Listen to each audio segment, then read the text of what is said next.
Tom between the intro and then the other intro? Yeah, he was singing something. He was humming it. What's up, everybody? Thank you for being here. Thank you, everybody. Welcome to this Saturday night amazing stream of Rogue Entertainment with your host, Nina Infinity. Thank you very much. And our special guest, Mr. Miyagi. Hello, Nina-san. Oh my God. Okay. Wow. Okay. Hi.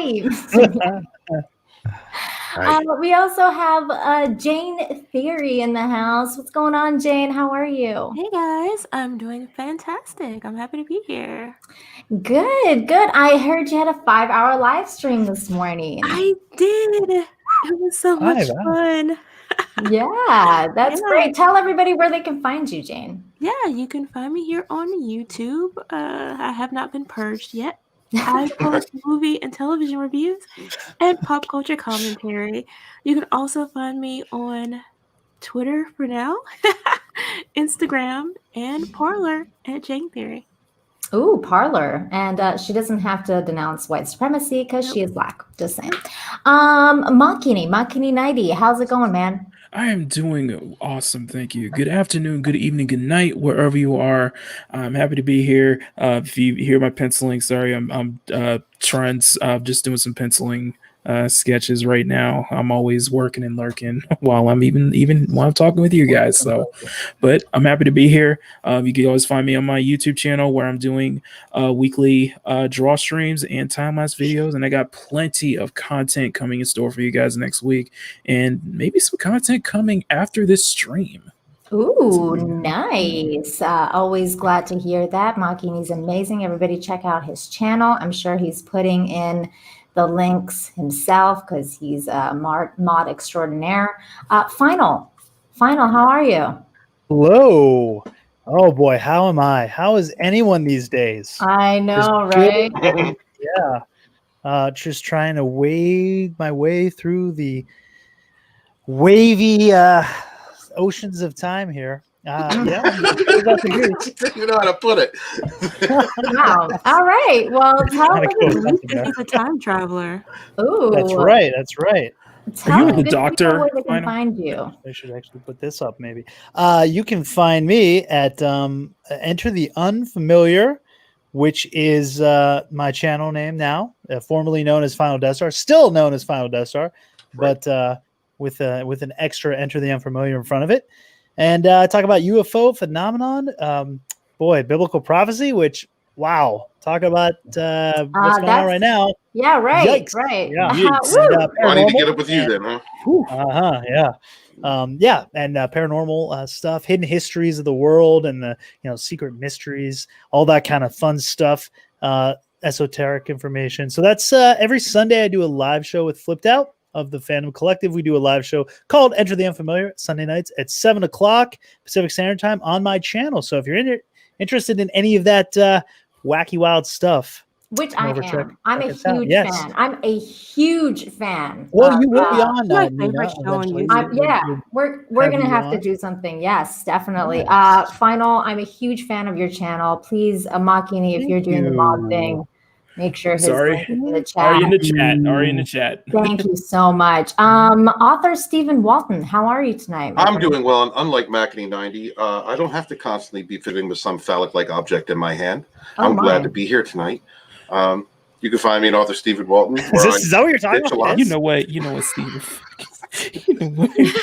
No, I need 2 men on this. That's what she said. No time, but she did. No time, guys. Get on this. You don't understand. I'm dealing with this big black mic in my face. I can't even see my keyboard. Oh my God. I'm struggling. I don't have to denounce white supremacy because I'm Jane. Okay. Hilarious. Great. I do have to denounce white supremacy, but you can also find me on Parler, guys. Just saying. Yeah, I'm on Parler too. I guess I should spend some more time over there. Yeah, I'm on Parler too, because the purge is going to happen. That's right. You can find me at Final Death Star on Parler. You're just the talk of the town. Is that all you want to talk about? You have a channel? Yeah, I got a channel. I bitch on it a little bit here and there. Do some live shows. Yeah, he's Not kind of that like cool. he's kind of like our leader in this rogue entertainment crowd. Just a little bit. Just a little bit. Jane and I will be taking it over soon and making it the Absolutely. Yep. Just saying. And of course, they will destroy your reputation. They will spread lies and propaganda about you mercilessly. The troublemakers. Mercilessly. And never listen to according to Christy either. The matriarchy. And watch out for Nerd Cookies. She's the worst.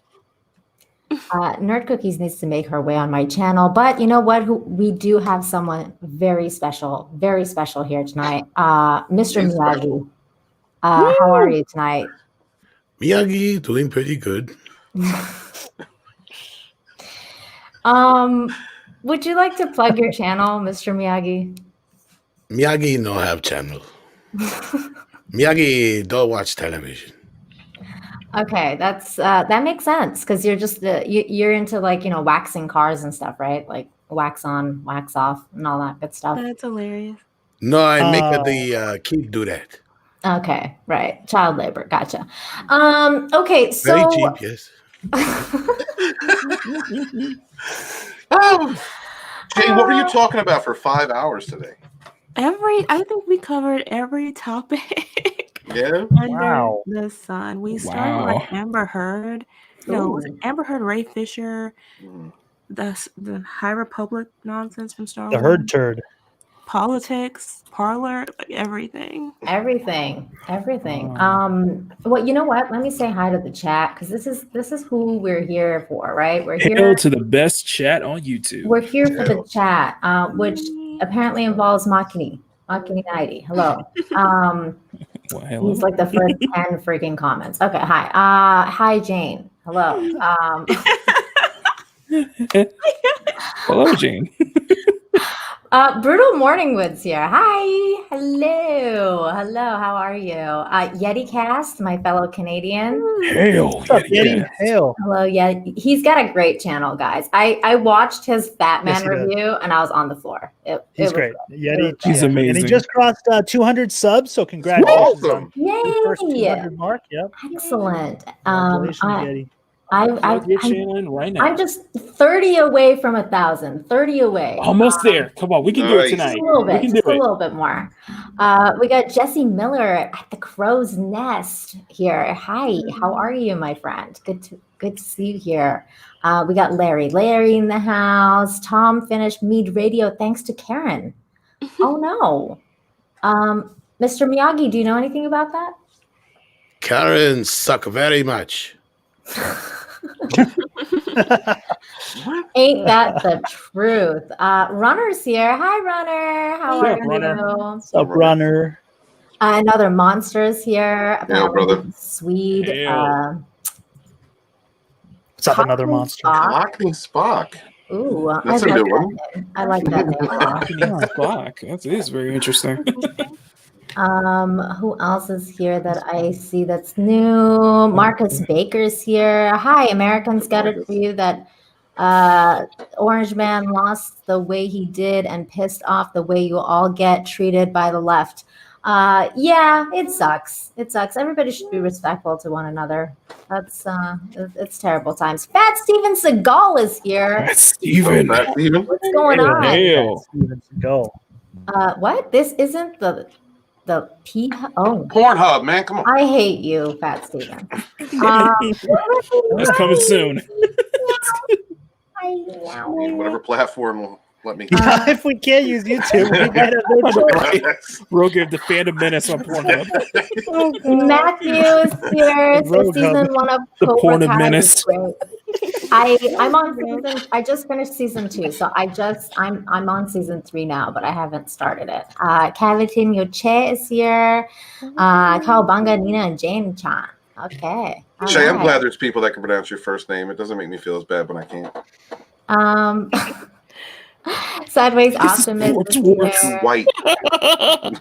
Mando Merc and oh look at this. Hi. Some celebrity is in the chat. Oh Jesus. Yeah. Hey Jay. There's a celebrity among us. Oh, what's up, Jay? Oh my god, you guys. All right. I'm not going to call Jay a dick today. Shrunk 3PO. Oh my god. Oh my god. That's enough of that. Okay. Well, anyways, Kai's here. Everybody's here. Thank you for Hey, being Kai. here, everybody. Let's get into Guys, the show. before we do that, can I preach just for a second? Sure. Go ahead. Listen, if you're 30 away from 1,000, well, you don't need to me the big box. I'm just talking. You said I'm talking to you. Okay. Well, I know. Well, I'm sorry. I guess you're 30 away from 1,000. Mm-hmm. Guys, would you do me a favor in the chat? Like everybody in this chat, with the exception of that new cat, I know every single one of you. And if you would do me a favor and share the link for her channel out on your social media just right now, and let's get her over 1,000 during this show. If y'all would do that, I would be so appreciative. Thank you very much. We rise together. I'm ready. Thank you so much, especially you, drunk Mr. Celebrity. Please. Thank you. Thank you very much. Thank you. Wait, what? We got Boy asked in chat if I ever buy panties from vending machine. Wait, what did you say, Mr. Miyagi? I didn't hear. Boy in chat asked me if I ever buy panties from vending machine. Oh. I must say, panties are not the best thing on earth, but they are next to it. Is that with the best thing on earth? We don't thongs? We don't okay. Miyagi think that joke totally went over her head. Just a little bit. Just a little bit. His wisdom's turning into dirty fortune cookies. Dirty. Yeah, exactly. Virginity is like a bubble. One prick and it's all gone. Oh my God. Oh, wow. All right. Wow. All right. Miyagi had a little to drink. Oh. Sake. Only a little sake. Oh, no. Oh, yeah. Jeffrey Miller at the Crow's Nest says, I thought that you all canceled your Netflix after Cuties. I never did. I never canceled. I use Netflix. somebody else's. I just Bring me more There's sake. more than one way yeah. to I watch just the show. Yeah. I just never. First of all, it's not my own account, and second of all, I just never watched that show. I don't believe in canceling a whole service because they have one shitty show on there. Just don't watch it. That's my personal opinion. Larry says Nina didn't get it. No, I did. Oops. Shit. Okay. So we have stuff to talk about, guys. So we kind of started by saying that we're all on Parler now. Apparently that's a thing now because of what's happening with social media and Twitter and all that good stuff. Do you guys want to talk about that a little bit? Like, hell yeah, I want to talk about that. That's please it's a scary take it away. Oh no, God, don't give me the big one. Lead the way, Stephen. Our glorious leader. Look, every time I want to talk, I don't just. All right, I'm good. No, I was just playing around. Okay. It's really scary that a person. Fuck. I mean, can I say it? Can I say who? Can I say who? Just say Orange Man if you're going to refer to somebody. Oh man, okay, that guy. If they could do that to someone sitting in power right now across, I think it's up to eight different platforms have unpersoned him. That's a scary precedent to set for anybody. I don't care what side of the aisle you're on or what sphere you reside in or who you identify as or what you think you are. I don't care. I don't care if you put horns on your head and a butt plug tail up every night. I mean, this is a scary precedent for everybody. If they could just cancel you like that. This is cancel culture to the extreme. We've been seeing it building in the way that the news media reports what they want to report, how they want to report it, instead of investigative journalism that we used to have. I mean, it's not even an illusion of it anymore. So yeah, this is just leading into a cancel culture event that everybody that has created a mass exodus to Parler. But who knows how long that's going to last, right? When they start getting the money, is it going to matter there? I'm worried about Facebook. I'm worried about the things we're not allowed to say on Facebook right now, the things we're not allowed to talk about. I mean, we haven't been. It's slowly been getting worse and worse. But, they're trying to remove all kinds of civil discourse and push all that into violent interactions between people on the street, hoping that emotions will boil over and that will be the first reaction in any situation with an opposing voice met in public is going to be reactionary. It's going to be, something that's going to lead to an altercation, physical altercations, law breakings, all that shit. And I just don't like it. I don't like the boiler the boiler that's being created right now, without being able to speak to one another somewhere, even if we're yelling at each other, without civil discourse. without civil discourse. What happened to having these conversations in person? Like, Exactly. I'm not terribly concerned about it, and I may be the odd person out because I feel like it was never a good idea to have so few platforms to begin with. Like, it never should have been just Twitter or just Facebook. Yeah, or it just- seemed like a monopoly. It Yeah. does. It feels like a monopoly, and we need competition. And if this drives other people to create other platforms, if this drives technology, then all the better for it. We don't all have to be on Twitter. I don't even necessarily like how Parler is structured, but maybe with more people coming on the platform, they'll be able to develop it and make it better than Twitter. If they can't load, their app on Google Play, maybe someone will create another launching program. Like, we need this. If this is what it takes, there's an opportunity here for developers to create something new and something better. And I even agree. some people within our own fandom is playing to create an alternative. And it's something to bring up is that if you're planning to join Parler now, you're going to have to do it through the desktop because Google has banned the app from their store until Apple they too. moderate. And Apple too. I think Apple has too. Yeah, I Guys, think it both have now. And I mean, it's Same look, way they do with Gab. It's the same. Gab is I heard that shut down look, too. guys, go to geeksandgamers.com. You guys can message each other. You can create friends list, you can create blogs. You can talk to each other. It may not be, like Twitter, but it's an alternative. You're going to be protected there. You're going to be able to speak your mind. And you within know what reason. else? You can talk to people like we used to before this. That's Still an true. option. What? Go outside. Really? On the My phone. God. I'm not allowed. No, I'm not allowed outside. Or on I the go stream, outside like because I put a we do here. diaper on my face, and then I have to stay away from somebody. Telephone. Telephone. Or even stream. That's Or even live chat. That's Like, so 90s. Go find the local pay phone on the corner, put a quarter in it. yeah, make a go phone call. find Reach out. yeah, text find someone. your Can I yellow just- pages. Can I just ask, Mr. Miyagi, are you on any social media? Social media, bad place. But man with big mouth, beware of foot. But at the same time, two wrongs not make right. Two rights make a U-turn. Thank you. Very important. Thank you so much. I also want to take a special moment to say hello to Orville Nation, PJ. What is PJ. dude? What's going on, PJ? PJ, PJ. I'm on his channel on Mondays where we talk about dark matter. We break Thank that God. down. It's amazing. It's a great show with show creator and runner Joseph Malassi. Yeah, Awesome. it's a great show. It's a great Nina, show. I'm glad you're over there because PJ was reaching out to me for week after week going, I've got some cool people coming on talking about cool stuff. I'm like, I don't watch that. Oh And my I God, felt you bad. gotta Same watch thing. it. I had to tell him I haven't haven't seen watched that either. I got to watch that show too You because I'd gotta love to watch be on it. that panel, but I don't know the show and I don't want to be on the panel and not know what I'm talking about. Oh, Right. you gotta Like I do watch on this it. show. And Culture Casino started watching it, and he's into it. He loves it. Mr. Miyagi, have you ever seen Dark Matter? I don't watch television.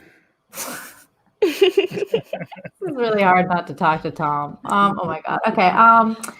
Here we go. Yeah. So also with regards to Tom's here. Hi, Tom. Glad you made an appearance. I thought that was just a younger picture of Miyagi. I figured I'd be Miyagi was good for a white? while. Tom, do you know that They're Tom, watching Miyagi. Tom, backstage before you showed up, Jane said that we had to respect you because you're our elder. Yeah, he did. Yeah, she did. She did. That shit. Aren't you older than me, Steven? Maybe. I don't know. I don't know. Oh my That or God. we're really close in age. I know that. Yeah. So Tom, what do you think of all this BS about Parler and everything? Look. Yeah. Anything that's going to censor anybody like that, they're a private organization, but it does seem quite one-sided or convenient for another side, or however you want to put it. I don't want to get too deep into the Yeah. politics of it all. I appreciate So that. it's like, look, social media is social media, and it's basically it's a tool. You can use it so many different ways. I really hate Twitter, to be honest with you. The only reason I really use it is just to keep in contact with people. Yeah, me too. Yeah. So outside of that, or to promote whatever and stuff, like anytime I get on there for any other reason, I just get into an argument with somebody. Yeah, pretty much. I mean, We're always everybody's saying how, Twitter's not real life, that people just basically BS on Twitter. So why are people like brokenhearted over? I don't. No, it's because it's not just the fact that a person is being removed from a platform that many millions use. It's that the Jack Dorsey will contact everybody else that has Google and everyone else that has platforms, and they all get together and conference calls and text messages and all that, and then they just set to all canceling someone together, unpersoning someone together. Yeah. That's the scary part of it. Yeah, it's what it But means, point, what though, it the stands president- for. The president has his own you realize he doesn't have to be on Twitter. Like he Oh, can absolutely. have But an entire press conference and talk to the world. Right. I mean, there's a lot of ways he can. So I mean, Well, I which see we both cut sides of off. the matter, but I again, with seeing both sides of the matter, freedom of speech is one thing, but being kicked off of a private, social network is another. You only have so much you can say or do. We have a Facebook group, and we constantly remind our group members that not only do we have rules in our group, those rules reflect the Facebook rules. Right. And there's times where if somebody violates the rules, we can't do anything about it. Facebook will step in. So it's one of those things where your hands are tied, but this is one of the most controversial things I've ever seen in my life. And again, not to get into too much of the politics, it's a tough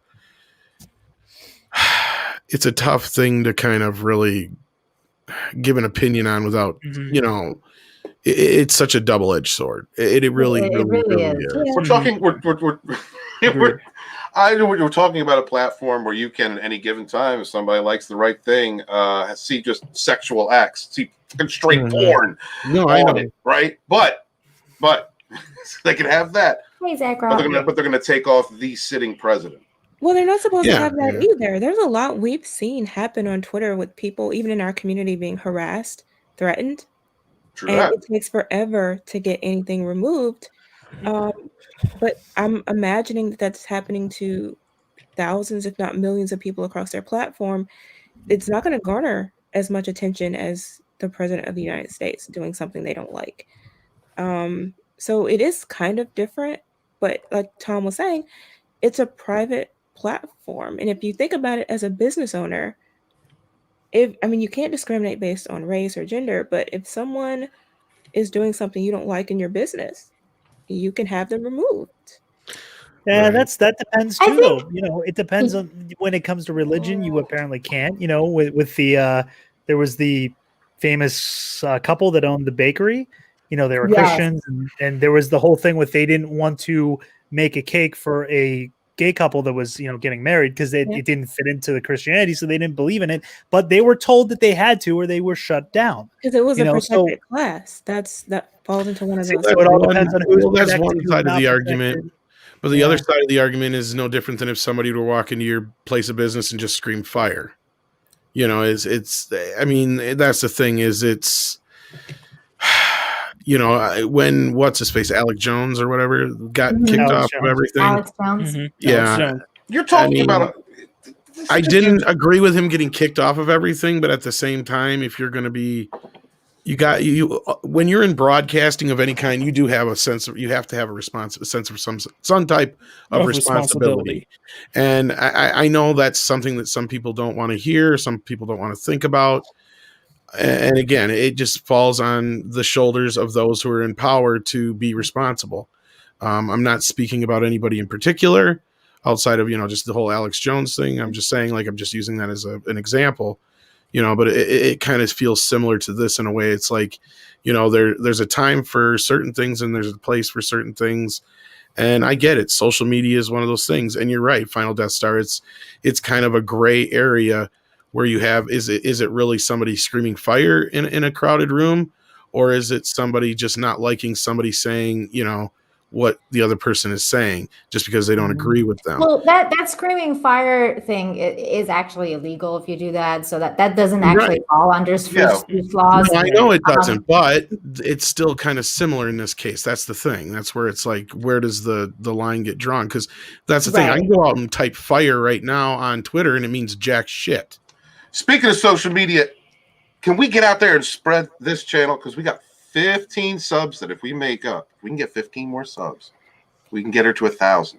Oh my God. During this show. I would Listen, really appreciate that if we could do that. So could you guys share this out and just bother people and say sub to this damn channel? I love that. Thank you so much. Thank you so much, you guys.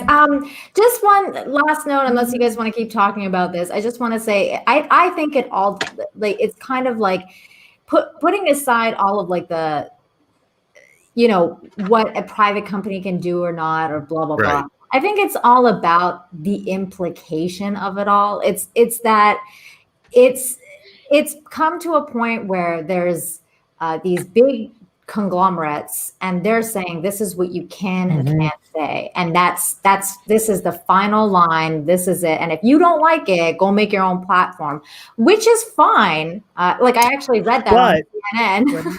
The thing is, they're saying that, but then they're going and pressuring Google to stop the app, you know, the Parler app. So, Exactly. I mean, if it's your platform, fine. But now you can't go to the other platform you've forced to be created and then tell them they can't, you know, they have to moderate, whatever moderate means to them. You know, you can't go and pressure other platforms into shutting down or putting moderation or whatever the heck, you know, they're trying to force them to do.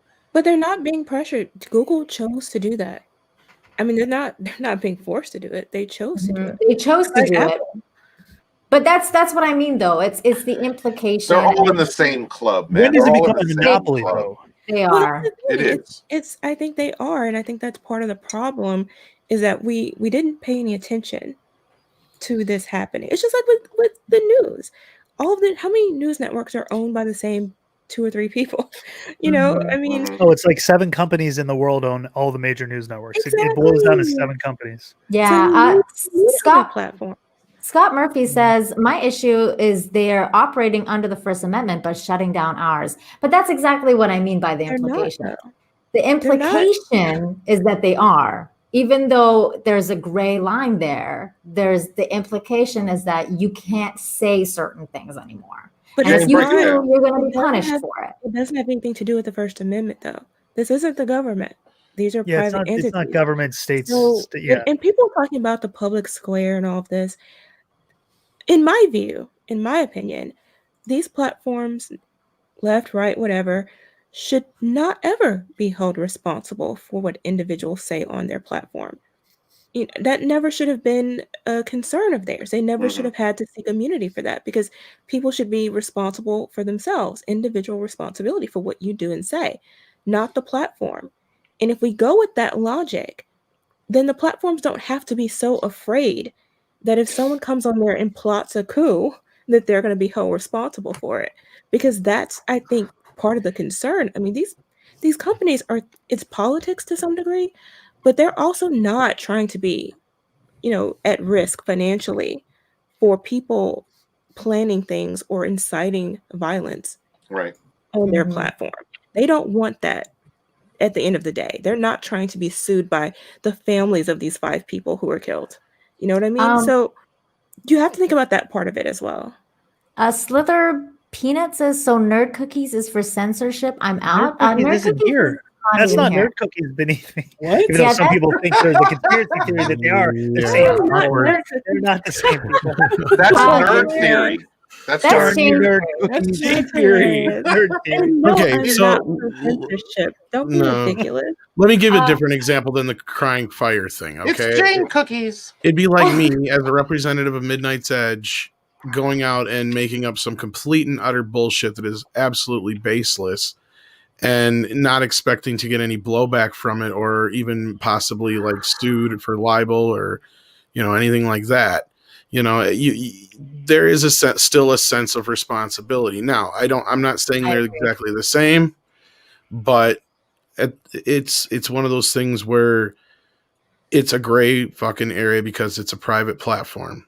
we have no say in it. And again, Jane's right about the whole, like, the whole First Amendment thing has nothing to do with private businesses. And they're not publishers just because they ban people. They were never publishers. Yeah. They're just platforms, period. Yes and no, though, because when you start, like Jack Dorsey did, basically saying what you can and can't say and actually picking and choosing certain things and actively doing it, you are publishing on your website. You're not. That was an argument that they came up with to get immunity. And now it's being used against them by people trying to reverse their immunity. It's hilarious because they came up with this ridiculous argument. They were never publishers. That was never a reality. They just didn't want to risk being sued. And what they're concerned about, I'm sure, to some degree, is that immunity clause wouldn't be sufficient to protect them when people start dying. Because that's how it works with every other form of immunity. A lot of entities have legal immunity from liability to a point. And so once that line is crossed into negligence and intentional negligence, right? At that point, they can be held responsible despite their immunity. So there's a lot more to what's happening than we don't like, Republicans or whatever. I think it's these people are thinking about their bottom line to some degree as well. Well, they're always thinking about their bottom line. That's I don't know. I think it's a get woke thing, but it could be. But I mean, what is Parler going to do when you always? Because what was happening on Parler is people were talking about kill him, hang him, do this, do that. So what do you think Parler's going to do? Oh, you got to cut that shit out. You can't do that. I know. That's what I'm saying. Yeah.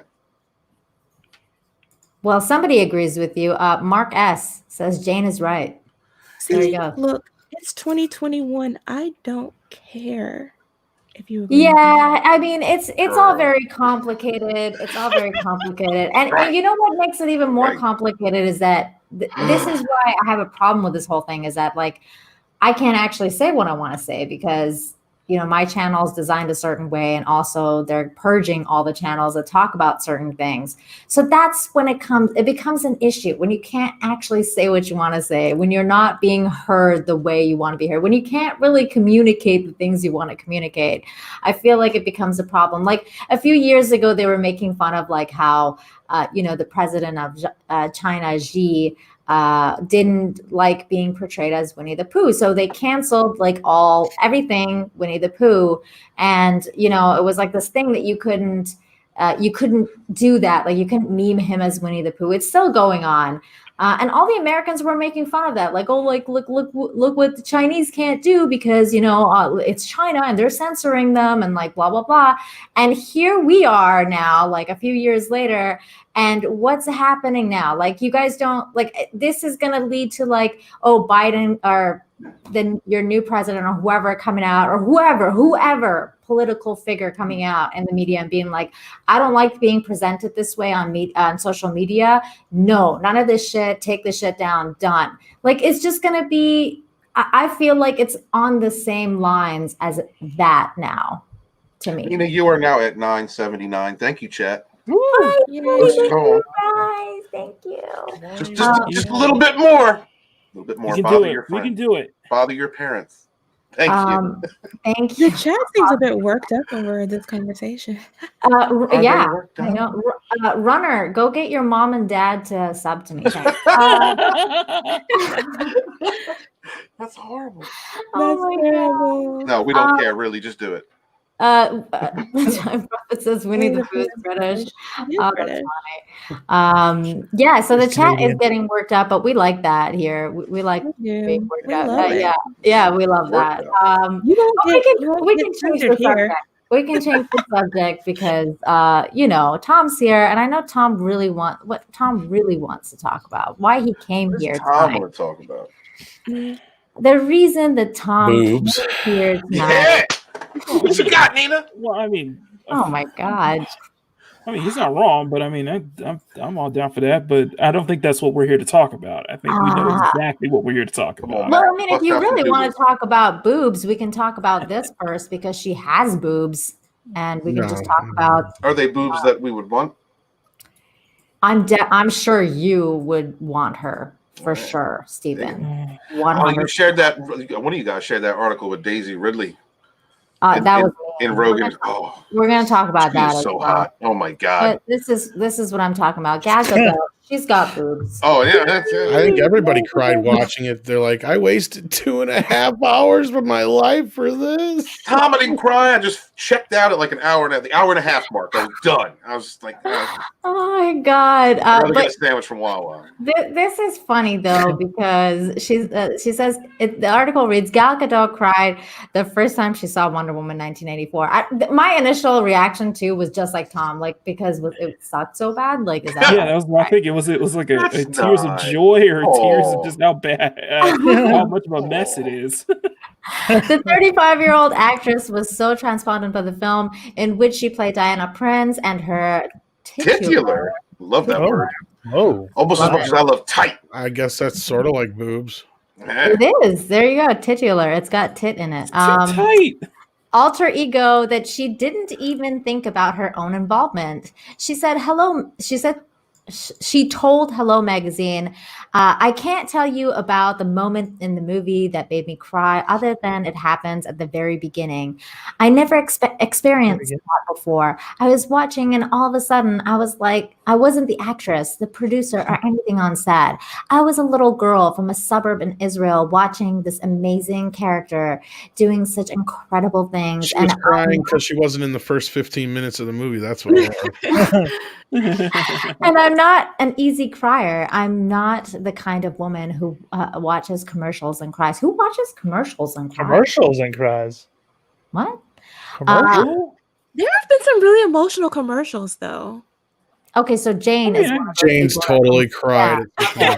All right. You know, remember one year during the Super Bowl, there was a farmer commercial, and it was just so emotional. You Oh, I cried. remember that one time you posted a commercial on there about it was about like a death of somebody's family. I was gonna the say something.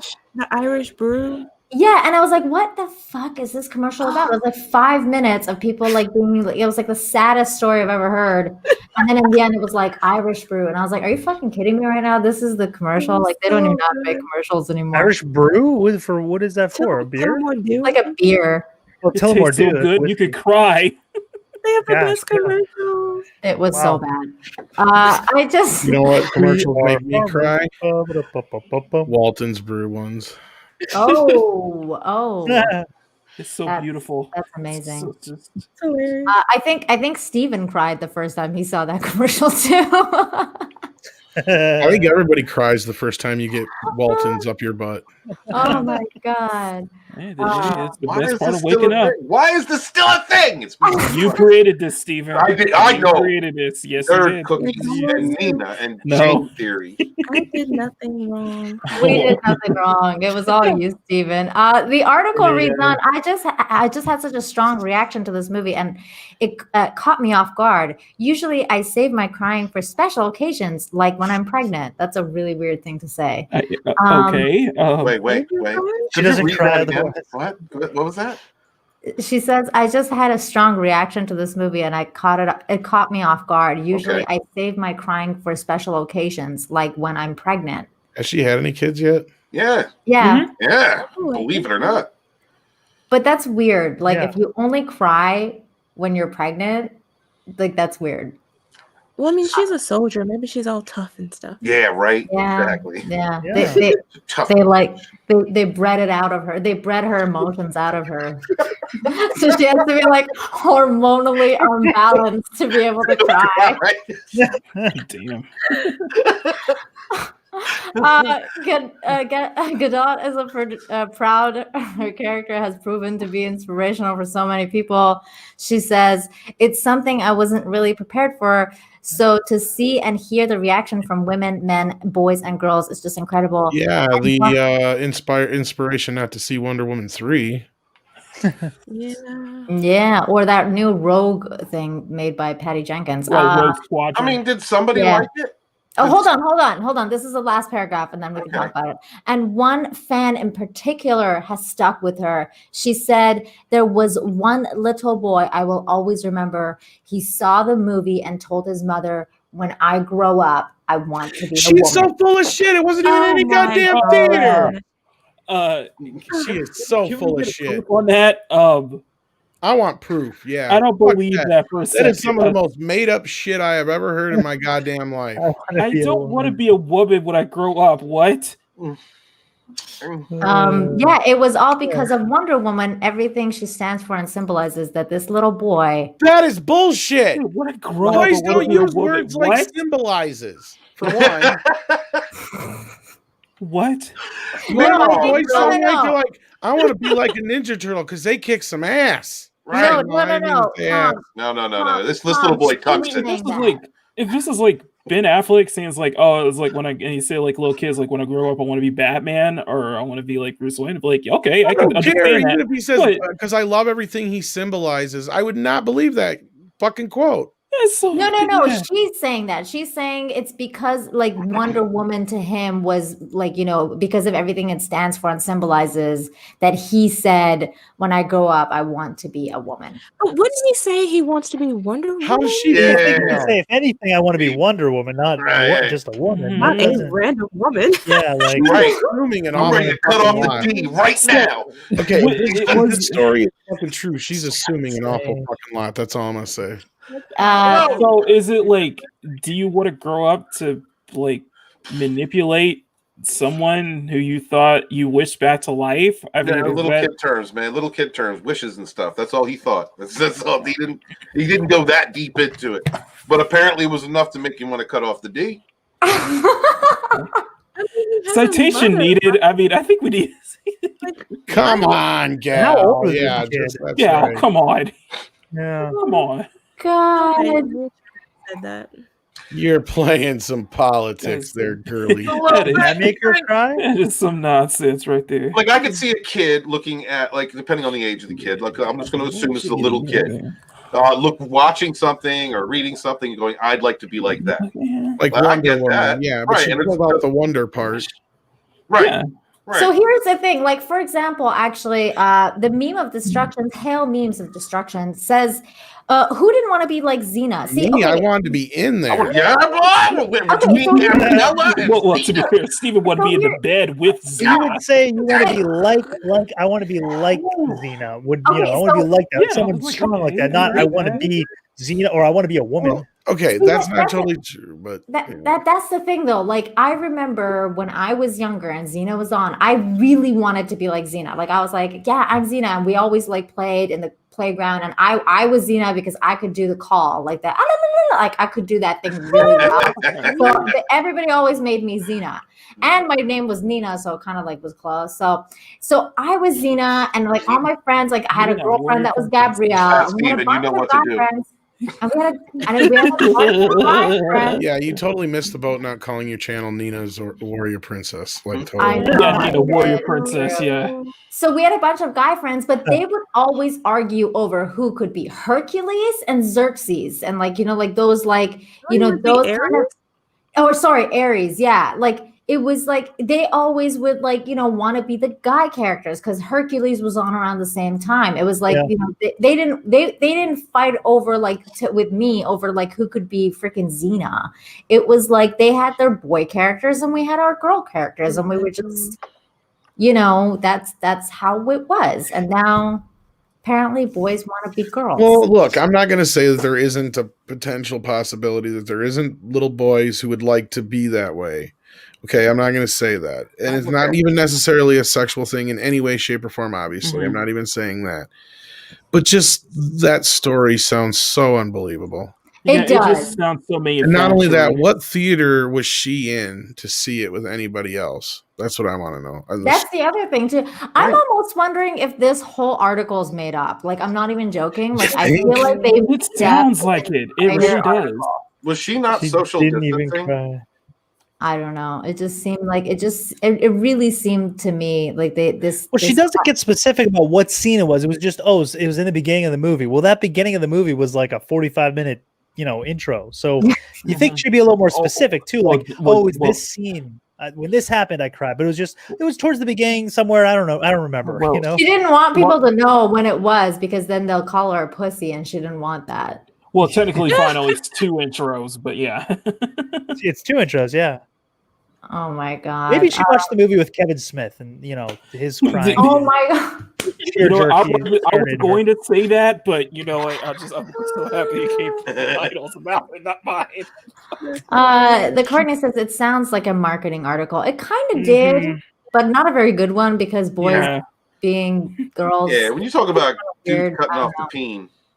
It's a bad article. What's wrong, Stevie? You say you didn't grow up when you wanted to grow up. You wanted to be a woman. No, I never tucked it on the toilet seat or whatever the hell they did. Tom, when you were little, did you want to be Batman or Superman or Spider-Man or Wonder Woman? I always wanted to be Fay Ray. Right there, that's who I always wanted to be. No, Superman first, then Spider-Man, and then Karate Kid, Ninja Turtles, Ghostbusters. At no time do I ever recall wanting to be any type of female character. What about you, Steven? Anytime you wanted to be a female character, or well, because not necessarily, but because Tom brought it up and nobody caught it, I did go to the Midnight Rocky Horror Picture Show a few times. Yeah, you're the only one did that did. Thank you. All right, I didn't hear that. What happened to Fay Ray? I heard that song. Oh, started going in my head. Man, Rocky Horror Picture, those were people got all dressed up for that. Oh man, there's a lot of freaks out there. There are a lot, yeah. That's what it was. A lot of titties to be dressed. Angela Sherman says never go into Angelus, you missed out, man, because I don't think I could tell you to get into it now because it's like for the time they were amazing. I don't know if you would enjoy it now. I don't know. You might. What'd you say, Jane? You still watching it? Yeah, those are still good shows. Yeah, okay, there you go. Twilight, so it's hard to know. Look, we're not going to start on Twilight today. What, Jane? Oh no, she's taking a lot of heat tonight. Jane, you're taking a lot of heat. Twilight reface apps on Twitter. Jane, I don't know if I can be friends with you anymore. Moving on. I denounce Twilight supremacy. Hold on. Let me clarify. It's not that I don't like vampire stories or anything. I was more of a True Blood person. I'm a True Blood person. I just like Team Edward. You like sparkly vampires that walk in the daylight? I don't Jacob was better. I like daywalkers. I do like that concept. The only daywalker for me is Blade, and there's a reason for that, and that's all I have to say about that. Angela Straven says, I have seen some of each show, but I was more into Angel and Buffy. See, you were Angel was a good show. So you were some girly shit too, Angela's. Like, I don't know why you missed out on Xena and Hercules. They're great. It was all at the same time, wasn't it? Yeah, pretty much. Pretty much, yeah. Mm-hmm. What else? That was like the age of Highlander was big at that time, which I love. That was my favorite series. I want to be Duncan MacLeod. My dad loved that. Definitely want to be Duncan MacLeod. That's cool. Who did want to be Duncan MacLeod? Shellback says, "Okay, I'm going to come out and admit it. I want to be a car, like not wanted. I want to be a car, like Herbie the Love Bug, or like Lightning McQueen or Mater." Oh, wow. Is this like some sort of Transformers joke I'm not getting, or I don't know. He just wants to be a car. You just want to be a car. You're like going to be Knight Rider or something. Are you want to be the Ferrari and Magnum PI? Yeah. There you go. Scott, remember Renegade with Lorenzo says, hell with that. I want to be the General Lee. General Lee. Michael Jackson and Moonwalker. That's a good one. Yeah. You did turn into like a car at one point. Dude, I love when I was a kid. I want to be a car. Movie. I want to be a car, and then I want to be a gangster, and then I want to be a donkey, and then I want to be a super huge robot, and And then Snowmax I save the says, children. note to self, put on fangs and glitter and Jane will notice. Michael, that's going to cost a There you go. There you go. You're ignorant. Oh my God. You're already pasty white. I do like Oh glitter. my God. So, moving on from Gal Gadot's tears, we're gonna Please. That was a scary article. I didn't like the whole. That ending just was shocking. And I'm not looking forward to the sequel. Mommy, when I grow up, I want to be a woman. Like, Fuck you, LA what? Times. I couldn't even pull up the LA Times article. What the hell is this? I just saw this before we went on. I can't. I don't even like. I mean, first of all, Miguel is the main, like, basically the main character of the new cast, right? Yeah, but they say that's not good enough. White. They say that's not good enough. He doesn't count. Literally, the only white person I noticed was Johnny. Who else is in It's it? because he's the lead. That's why. Well, the girl, she's white. All of Robbie's white. white. I keep LaRusso's forgetting. family is white. I keep I guess they're forgetting considering that LaRusso are white. Oh yeah, LaRusso's not white. Yeah, he's white. LaRusso's, yeah, I mean, look He's at him. white. He looks ethnic. He looks ethnic. Machio. Wow, Jane, Machio. right? That's Fucking as white Italian. as white of a name as I He's like ever dark heard. Italian, you know? He's like Mediterranean. Like Yeah. Italian Sicilian. Look at him. He's Yeah. well, he's got Sicilian roots, but he's American. I mean, he was born in America, but yeah.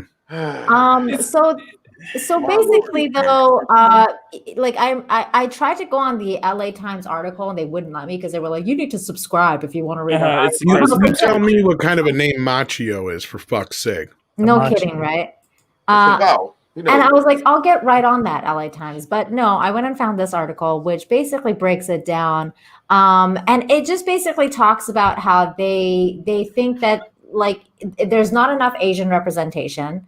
There's not because They went to fucking Crazy Okinawa. That's so Yeah, they went to racist. Okinawa. This reminds me of way. Miyagi's like featured in every episode in some way or form. A picture. Miyagi's very heavily featured, even though he's not in the show. Shogun was in it. Kumiko was in it. But because it's They karate, it has to have Asian people.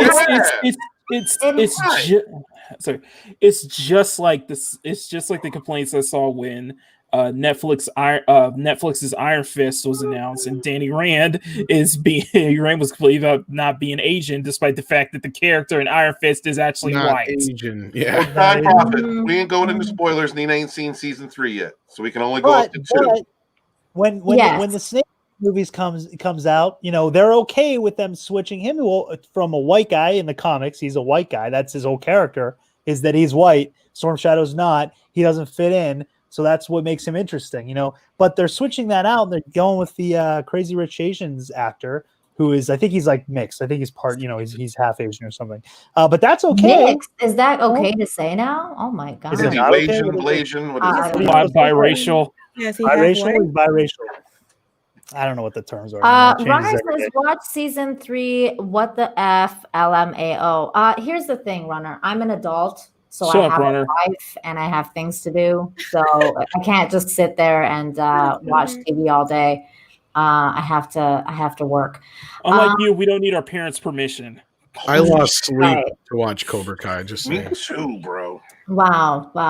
That's I'm probably gonna probably watch it tonight and tomorrow. It'll be finished. But okay, so this is the article, and it's saying, just to break down, Crease's elevation and heightened security that comes with being embraced by one of the most powerful companies in Hollywood also endorses the fact that there are now 3 white men at the center of Cobra Kai, a franchise rooted in a deeply indebted to Eastern tradition. Morita, who earned Academy Award nomination for his performance in the first film and died in 2005, appears in flashbacks in the series. And both Yuji Okamoto and Timlin Tomita reprised their roles as Daniel's rival and ex-flame, respectively, from part 2 and season 3 guest arcs. Supporting characters of color also saw expanded roles in the new season, but after 30 episodes on 2 platforms, Cobra Kai has yet to cast an Asian lead. And that's Why what the fuck does it matter? But they're Do you also not- it's the same cast. That's the whole Yeah. point. It's What the I the- original apologize, cast. Ralph Macchio Ruined. sandwich In from the new Naples. generation, Hang on.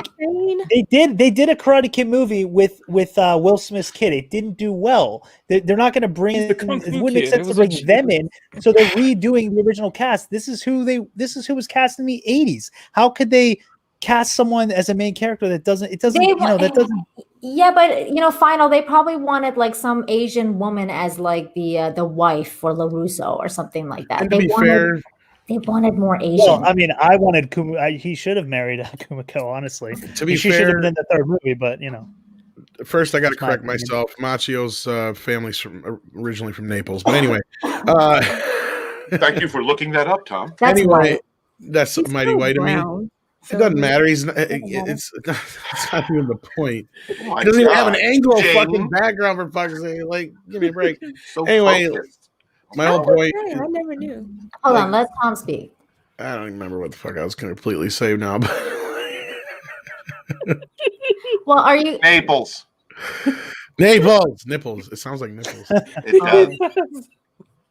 What does it matter? Why are these people so damn just fascinated with race? This show's a popular show and everyone's loving it. This is what Star Wars should do. It lacks an Asian, and the creators are all white, so therefore it's problematic. And the article cites other far left journalists slamming the series on similar grounds. You know what's really funny is that in season 2, I think it was in season 2, they made fun of that themselves, like when they were like, oh, Daniel LaRusso is like now called Daniel La Racist, and like he's like appropriating Asian culture and stuff. Like I love that like they made fun of that in the series, and now it's a real life. And I think Steven's absolutely right. And these people have a problem with like they're the racist ones because everything is about color. Also, like it's like, dude, no, like not everything is about color. Like this is weird. It's self-hating mother. It's just I don't know what it is. I don't know what their fascination is. They just want to honestly ruin something that everyone's enjoying because everything that you infect with identity politics just sucks. At least for me, from my experience, like I get a whiff of it and I'm like, all right, I don't even want to watch that. I don't want nothing to do with that. It just ruins it for people. And this show is just pure, man. It's just the original cast doing everything that these other franchises should have done. It's a good story. It's fun. Why do you need to ruin it with identity politics? I remember what I was going to say now. Okay. Go ahead, Tom. I hate to be the one to break it to final, but the Karate Kid reboot, and I hate fucking saying this. I wish I hadn't remembered I was going to say this. Karate Kid reboot only cost a third of what Ghostbusters cost, and it made more. Damn. So actually, it was a hit. They were actually going to make a Karate Kid 2, but what probably stopped it was the lead actor ending up in a dress. Jaden Smith going batshit crazy. Mm-hmm. Yeah. Jackie Chan probably showing no interest in coming back at all, really. Well, I'm going to act with person in dress. Because the original idea for Karate Kid 2 was going to be Jackie Chan's character gets killed off and Jaden has to avenge him. Yes, I remember reading that. That was the idea for it. Yeah. So yeah, you know what? Okay, straight up. So it did all right. If that movie was not it made like 170 some million in the US and like 300 some overall. If that movie was not called The Karate Kid, I liked it. I actually did like it. If it wasn't, that's the thing is everybody wanted to call it the Kung Fu Kid. They should have, they should have just called it the Kung Fu Kid, inspired by the Karate Kid, or in the same kind of universe. It wasn't a bad film. Yeah. It wasn't. But it wasn't a Karate Kid. It wasn't as the first. It wasn't as good as the original. They prefer to hijack the name instead of just giving it its own identity. It wouldn't even be as bad as that, Jane, but they also hijacked too many of the main story beats too. Mm-hmm. Like, I just want to go back to Jesse Miller's comment here. The reason they're obsessed with Reese, I think he means race, is so that they can put people under different boxes and then they could push those boxes against one another. It has nothing to do with race, really. And I agree. Tom, isn't that kind of like the whole box thing with like what is acceptable in today's movies and stuff like that? Well, yeah, that's kind of what they're saying is this show technically, even though it does click all those boxes that they're supposed to click. But I think the other thing they're kind of overlooking is that most of the white people in this movie or show are not painted in the best light. Kreese, Johnny are not really, You know, They're not like the most stand-up, representative. I mean, Johnny has the best intentions, but he's like a tame Archie Bunker. Let's face it. Mm-hmm. You know. Yeah, good point. I can also. Am I the only one that can tell when Tom shifts from just hanging out to Midnight's Edge? Like he all of a sudden. No, I see it. Yeah, I see it. Well, it's when he's talking about boobs, it's Tom, and then when he's talking about like facts about like something he's into, stuff, it's like Midnight's Edge. Yeah. Are you trying to say I'm not into boobs? Work Tom for shit. No. This is one of the most diverse shows out right now. Right? They really have is. nothing to complain about. It's well written. People love it. It has all different types of characters. I don't understand. It's like they're stretching. They're reaching now. And to be mad about. And these people are absolutely ignorant. And the ignorance comes in is that they think that somebody like me or Jane or Nina will watch this and we can't identify with the characters on screen because they're not our race or such. Justice for Aisha. They didn't have Aisha in the season, and I was upset. Well, they never said she won't come back, but they I get what you're saying. Private school or something for the year. Yeah, and like it's like so they're trying to like I think you're right. Like they're trying to nitpick. It's like, oh, all the diversity is in supporting roles and all this kind of crap, which is bullshit because Miguel is one of the Miguel's the main character of. I mean, the main character of the show. The lead not only that, you got around Miguel. How many strong female characters in this fucking and show? Miguel's mom too. Which is Johnny's girlfriend basically at this point. Well, no, I know that's what I'm saying. Like we can sit here probably and name at least 10 strong women on this show. That's not good enough though. See, that's the thing. Like even like when I was reading the LA Times article, which for some reason I could get into once, but then afterwards they wanted me to subscribe. But anyways, when I was reading that article, they were like, we know that like the main actor is a Latinx actor, but that's not good enough. Like they literally were like, that's not good enough. Stop it with the Latinx crap, please. I was like, what the? Like, go to show they don't understand the show because if they did, they would know that the people they think are the leads aren't really the leads. They're supporting the next generation. Miguel is like the lead of he's like the main character of the show. It all revolves around his story. Yes. Exactly. Mm-hmm. Pretty much. Like, I mean, it's kind of like Johnny / Miguel is the leads. Yeah, their relationship. And then as you got through the seasons, it's got a little bit more equal time. But no, you're right. You guys are. It's bullshit. The driving force is Miguel. But I don't even think this is their problem. I think that you're right that they're nitpicking on shit because I feel like they saw this third season and they realized, oh, they're making fun of us. Yeah. Yep. They did, yeah. And then they saw the fandom say, "What a great show! This is what Star Wars should have done. This is what this franchise should have done. This is what this and then they got jealous. And said, I think it's a direct response to that. Yeah. Oh no, it's terrible. Yeah. So Justin sent me this saying he responded directly to the thread. Which he's responding to some guy saying, except for the main character, no one else is a person of color. Welcome to my life. Okay. I would hate to live your life if you were constantly seeing that. And Justin says, no one else is a person of color. Absolutely no one. And then puts a picture of 4 people of various different. Well, I think actually you should take that person's words and turn it around on them. Yeah, you are the main character in your life. Okay, that's right. And the main character of the show is of your ethnicity. Evidently, that's what you're trying to say. And you look around and all you see is white people. That's what you're saying. Welcome to my life, right? There you go. Guess what? Don't complain about low crime. This guy's a television executive producer and creator. You're called a minority because if you stand in a room with 100 people, chances are, unless they're your family. Oh my God. How many other people are going to look just like you? Let's hear a percentage right now. Yeah, it's like, come on.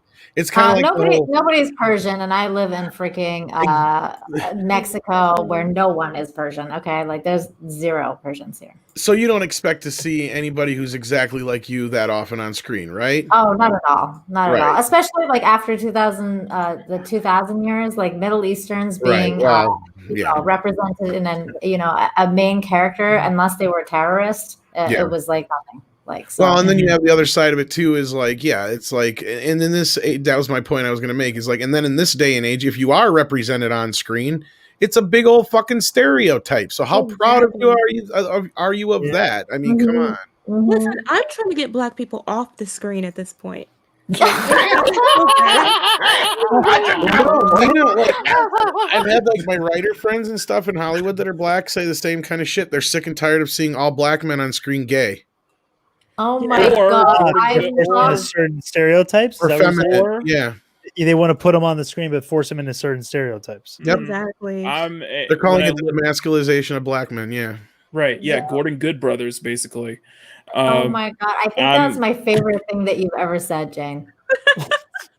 I'm sorry, but that's hilarious. It's true. No, that's how I am. We don't need anything else. You know, like that's how I felt about that new show, like Brighton or whatever on Netflix. I was like, really? Like they're gonna go and make like everybody Black in some weird fantasy British show in the 1800s? Like that's just weird, man. That's weird. And it's stupid because if they really wanted to do something like that, like if they wanted to present Black people as wealthy in that time period, they could have focused on like Louisiana. Yeah, there you go. Right, that's just another thing too. Yeah, that bothers me. What's the? Isn't there? Didn't we do a show on one of the new TV shows where it was like a Marie Antoinette or something, and they're making her Black? Or yes, it was Anne Boleyn. And in fantasy, King Arthur is Black now. You know, but Jane is right. Like, because remember when Harvey Weinstein's former assistant came out and said, you know, she wants a Black writer and a Black director or whatever it is for her Star Wars crap. It's like, if you're so intent on telling a Black story, why don't you go find one? I can throw you 5 Black writers right now who have a Black story from a Black perspective who would love to tell their story. But guess what? Since it's not a fucking superhero or a Star Wars, nobody wants to touch it right now. So instead of putting your fucking actions where you want to and trying to shove everybody into places they don't want to be, because that's not the story this person wants to tell. If they wanted to tell a Star Wars story, they go tell a Star Wars story. No, they want to tell a story from the Black perspective about the Black experience and not be crammed into some fucking box somewhere else. One of the problems with Roots, the Time Prophet, I actually did have an issue with the fact that they seldom show the indentured servants. They seldom show that during slavery in the slavery movies.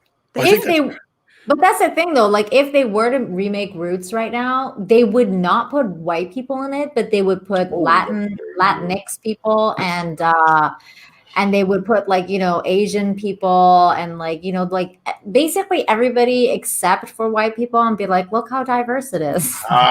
Maybe that, or you would have just an army of self-hating cucks just knocking down and going, please make me look like shit. I hate myself. So I would love to work in that. Underground was a great, if you want to do the slave thing, Underground was a really good show. Basically, Django.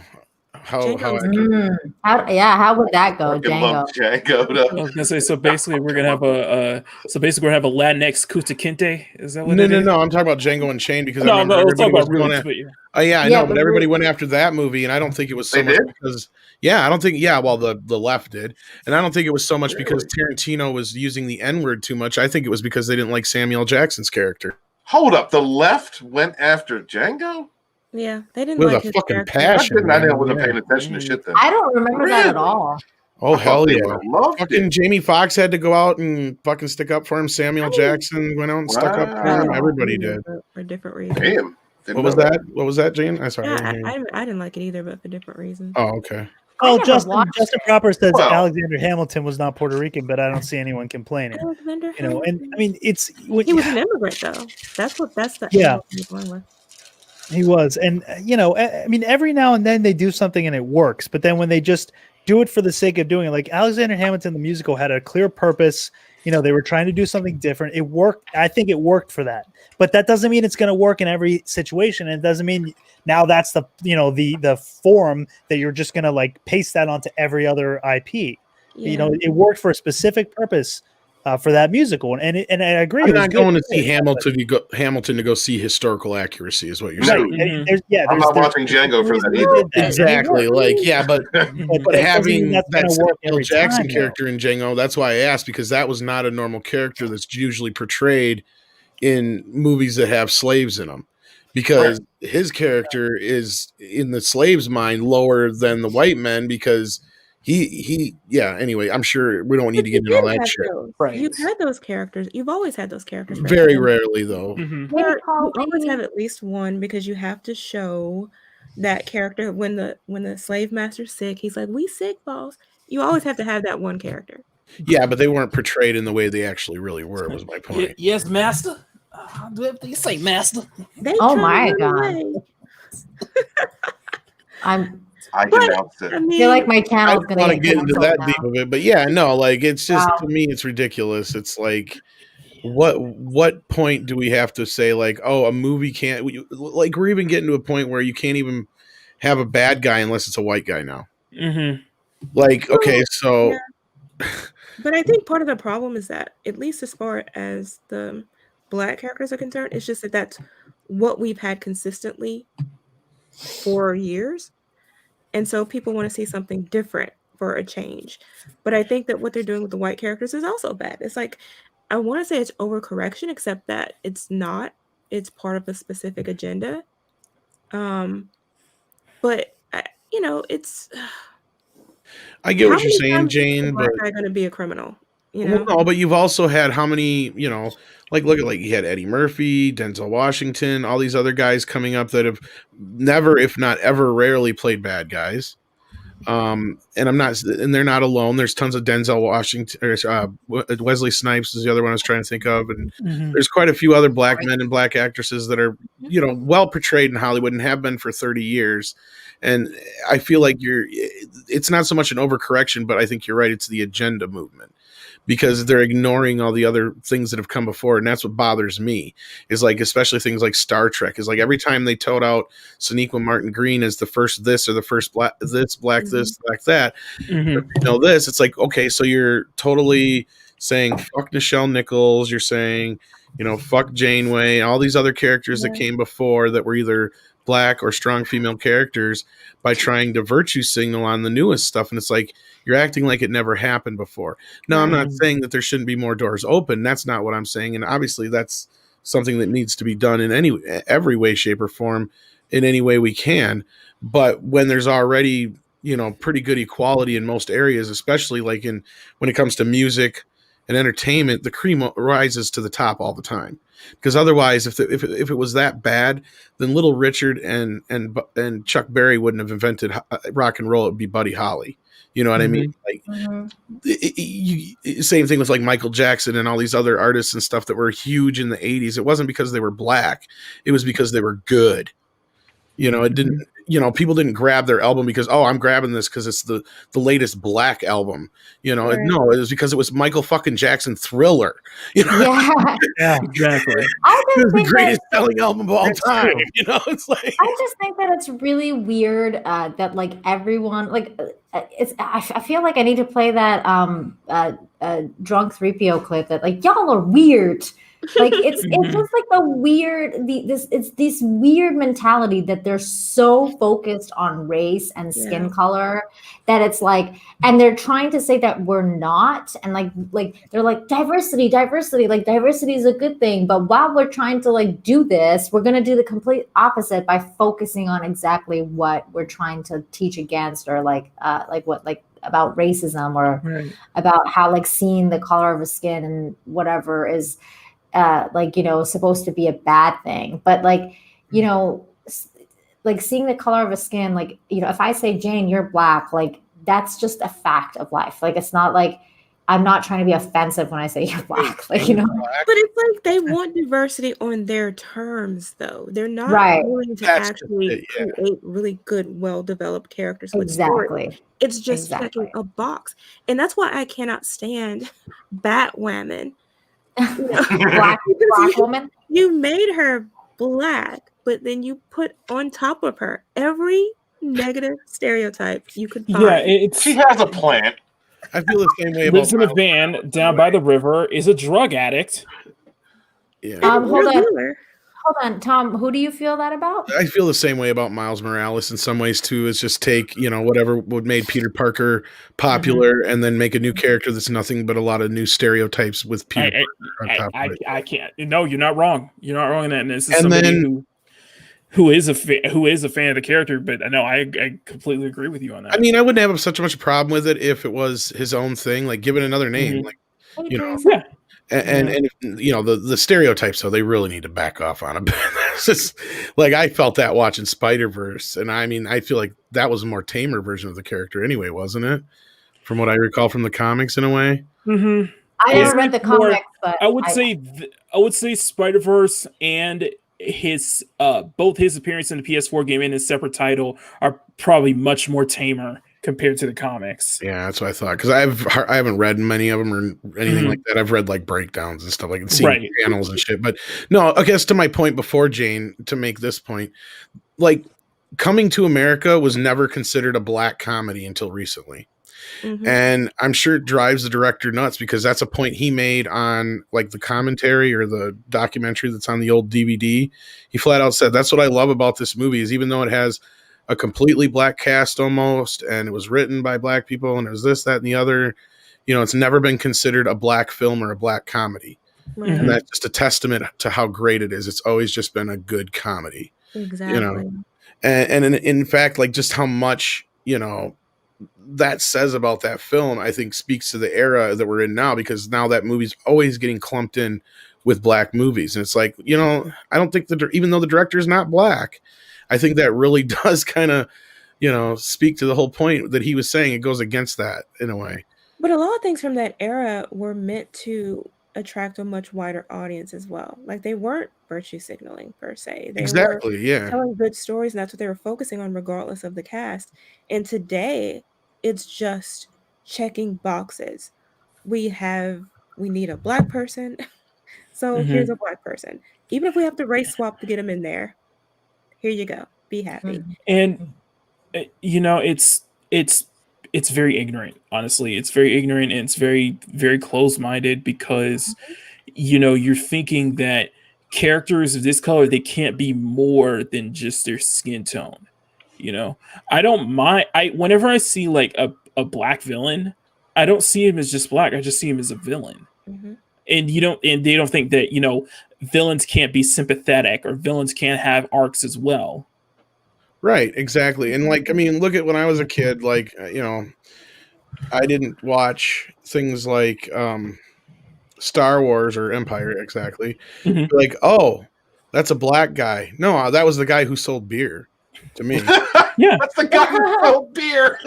Colt 45. That's not just a black guy. He sells beer. I didn't notice that he was black. That part didn't matter to me. Just like Eddie Murphy. It wasn't like he was a black guy. No, it was fucking Gumby. This is Billy D. Oh my Gumby, God. damn it. Like I knew him from Saturday Night Live and shit, and 48 Hours and crap. Like I didn't know, I didn't look at him as a black guy. And I'm surprised my parents even let me watch 48 Hours when I was that young. And even then all the race jokes went right over my head. I was laughing at all the physical comedy and shit. He's already dead, Justin. In Serenity, the actor Chiwetel Ejiofor, I think that's how Chiwetel Ejiofor, if I'm correct. He was a fantastic villain, but you didn't see him as a black villain. He was just a great villain. He could have been any race. He could have been any background. But he was just a really good actor in a really good role. That's what people want to see, not walking, talking stereotypes. Yeah, and I was thinking, like, Aquaman's villain, Black Manta, seeing him in like Super Friends and all these other, shows, the Justice League and stuff like that. It wasn't until Young Justice that he put his helmet off, and I didn't realize he was a black character the whole time. I just saw him as just a damn cool character. I even used to watch the Jeffersons as a kid, and even the race stuff didn't dawn on me then, or the jokes kind of, like I said, flew over my head, like on that part. Well, I just thought Mr. Jefferson was funny, when he would scream and do his rants and, be Mr. Jefferson. It was just, to me, that's all I didn't think of any of that kind of shit as a kid. I never really thought of any of this race bullshit until the 90s when the PC culture came about. Then it was when you had to watch every little fucking thing you said. And it was not like I was ever going out and, saying things I shouldn't say, but it was just like you really had to start watching every little fucking thing you said. And then that went away after a while because everybody, was like, okay, we're all acting like a bunch of fucking idiots now, and then, you had things like, well, black people are like, actually, I'm not African. I'm from America. I'd rather just be called black or what have you. You have that kind of a thing. Or like now it's like the whole thing with Latinos. They're like, we don't want to be called Latinx. It's either Latino or Latina. It's like, what the fuck? Why? But this is not like a normal thing. Like it wasn't a trend like PC culture. This is a fucking created, manufactured thing. Oh yeah, they're just making up words and terms and genders and all kinds of new shit that ain't never have existed before, or they just appropriate things that have and then give them new terminology. It's just a ridiculous thing. I've known about. So I'm gonna kind of transition into our next. You're gonna transition. That's right. Our next topic here, Stephen. Because it kind of goes with everything we're talking about.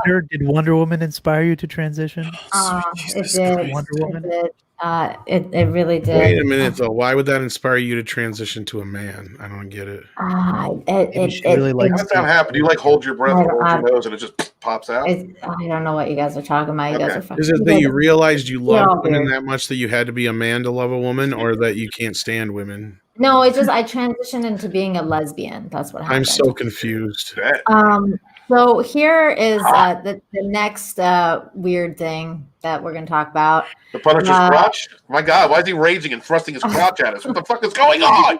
Haven't so much toxic masculinity in one pick. It's to be completely honest, I'm actually shocked they didn't come for the Punisher sooner. They've tried a couple times. They've tried. Don't use the word "come" in this. I'm done. They've tried. They've tried many times. Jesus Christ, Steven! For the love of God! No, I need 2 men on this. That's what she said. No time, but she did. No time, guys, get on this. It's time for Marvel to retire the Punisher's skull logo. Why would you do that? Because it represents the Proud Boys, apparently. The Punisher has been lightning rod for controversy almost since the beginning, when he first appeared in The Amazing Spider-Man 129. Hold on. Okay. I had to make it bigger. Yes, I said that. Shit, now I got it. No, I need 2 men on this. That's what she said. No time, but she did. No time, guys, get on this. You did that to yourself? I did that to myself. You know what? I bet Proud Boys drink milk too. Are we going to ban milk? Right. Well, milk is white. Oh shit! They probably drink water. Fuck. They probably breathe air too. Oh no! So basically, what it comes down to is the infamous skull logo was spotted more than once. More than one of the bad people taking part of the violent uprising in the U.S. Capitol. Get the fuck out of here! In Washington D.C., one particularly disturbing example of you always buy that kind of shit at Walmart. That's why. Right. So why not then target Walmart? Because probably 90% of the people there were dressed in Walmart attire. I fucking hate all these people. Probably true. So they, broke into their blah blah blah. They, they did bad things, and they were wearing the skull, and therefore they put the Punisher. They were wearing fucking pants too. Can we finally get pants outlawed in this motherfucker? Oh, there it is. There it is. This is why. Ooh. Oh, how fucking scary is that? I'm glad that intimidates me more than somebody burning down my local business or any also shit like that. On the American flag, so is that also banned? Yep, there you go. Yep. What about pirate logos? Isn't that like the skull and bones with that should be banned too? I don't know. This is a level of stupid. Yeah, I think go ahead. No, I'm gonna rage. Just go ahead. I ain't gonna make sense. No, I was gonna say this is this is Helter Skelter all over again. It's the Satanic Panic all over again. Yeah. And the creator, Jerry Conway, who's a complete hit on Twitter, he's been pushing this for a while now. Like, he's had a problem with the fact that police police officers use the Punisher logo. The problem is that ultimately that's the problem, is that you want this getting rid of because certain bad people that you think are bad are using this logo. That's a two-way street for the police to wear it. Mm-hmm. But that's still a two-way street, though. That's the last time they went after it. Well, the article reads on, when your IP gets hijacked by dangerous extremist group, you've got a real problem. Do they have like Helter Skelter? You and every SJ fucking W who has infested games and comics and television and movies and pressed your bullshit and made up words and preached at people and labeled people and canceled people. Fuck you. You know what you need? A mushroom dick stamp on your fucking forehead, each and every goddamn one of you. Fuck you. Here's the thing too. Didn't BLM get hijacked? Mm-hmm. By violent extremists? I was going to mention that. So I don't know what I'm doing now. Telling them to stand down. Yeah, you're right, Jane. No one is telling them to stand down. That's why Trey Courtney says, where were they all last summer? Exactly. No one knows. Well, and, you No know, one knows. you could say something about, like BLM, Antifa co-opting the Rising Fit, the FIST logo. But this is why I have a problem with, because they're saying, like, when your IP gets hijacked by dangerous blah blah blah, you've got a real problem. It makes no sense to me, because, like, does the Punisher have the rights to a skull photo? Like people, like, that's not just associated with the Punisher, though. Like, it's a very broad branding. Like, so many people have the skull logo, like, tattooed them themselves. Like, I mean, I don't know. It's just like, it's really weird. It has nothing to do with the Punisher. But and it's like, the Punisher is a vigilante. So what do they expect, really?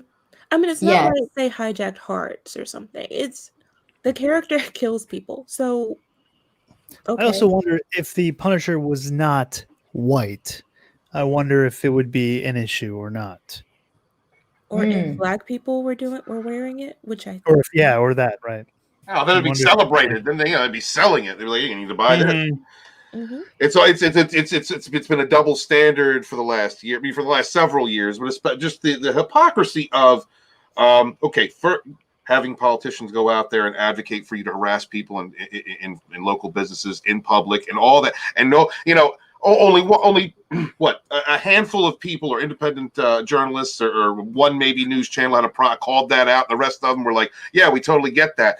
And then you got these lockdowns. Everybody's got to stay at home. You got to stay at home. You got to stay at home because you're trying to kill somebody else. You got to put that freaking diaper on your face. But it's totally fine, totally okay for racist hate groups to go out there and terrorize communities and attack police and want them defunded and attack people and pull down monuments. So that's perfectly fine.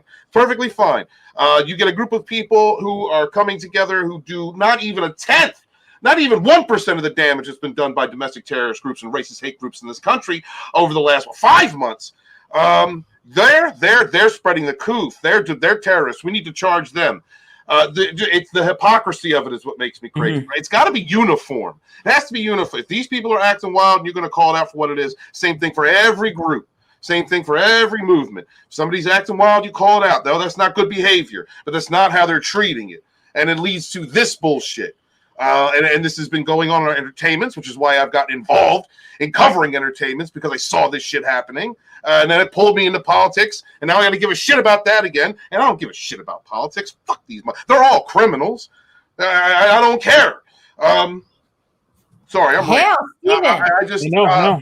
But this is just this is such bullshit. And the article goes on that says another thornier problem is that the number of law enforcement officials have also embraced the Punisher's skull logo, despite the fact that he explicitly works his violence outside the bounds of the law.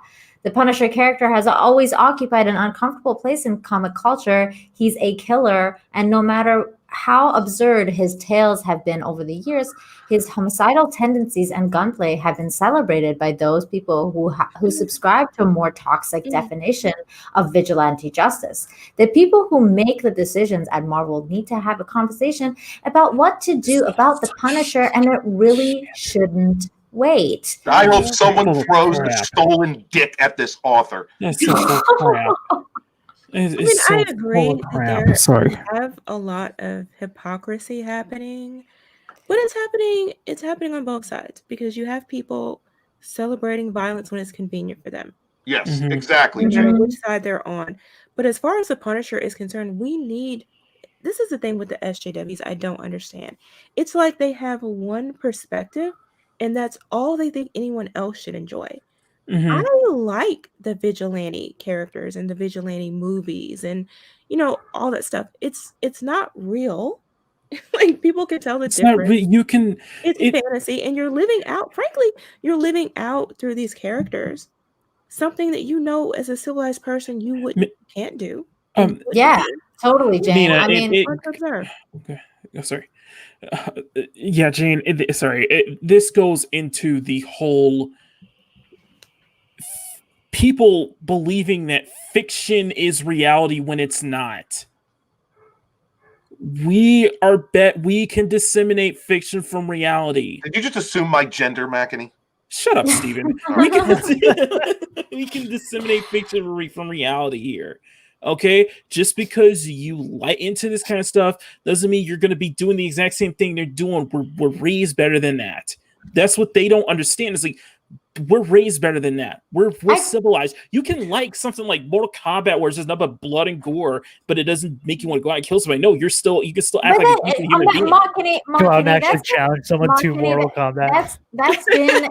That's been a really old argument for a long time, though, about the whole video game violence thing. Like, Grand Theft Auto and all sorts of, first person shooters, and how they incite violence, and how video games are so bad because they make people want to go and rob people and different things like that, which is also very stupid. It's scientifically proven false. Yeah. And in this article, what I find really interesting is that some comments from fans have said that Marvel should just bench the Punisher character entirely for at least a good while, which is really funny to me, because they're like, oh, just put him on a timeout for now while we're just going on this bender of being I don't know, just really fragile. I don't know. Well, there were also other spats I heard this week about wanting to change Punisher to per by POC trans or somebody who doesn't go after who goes after white people or something for injustice. They're trying to change the meaning of the Punisher. All he ever kills is white people.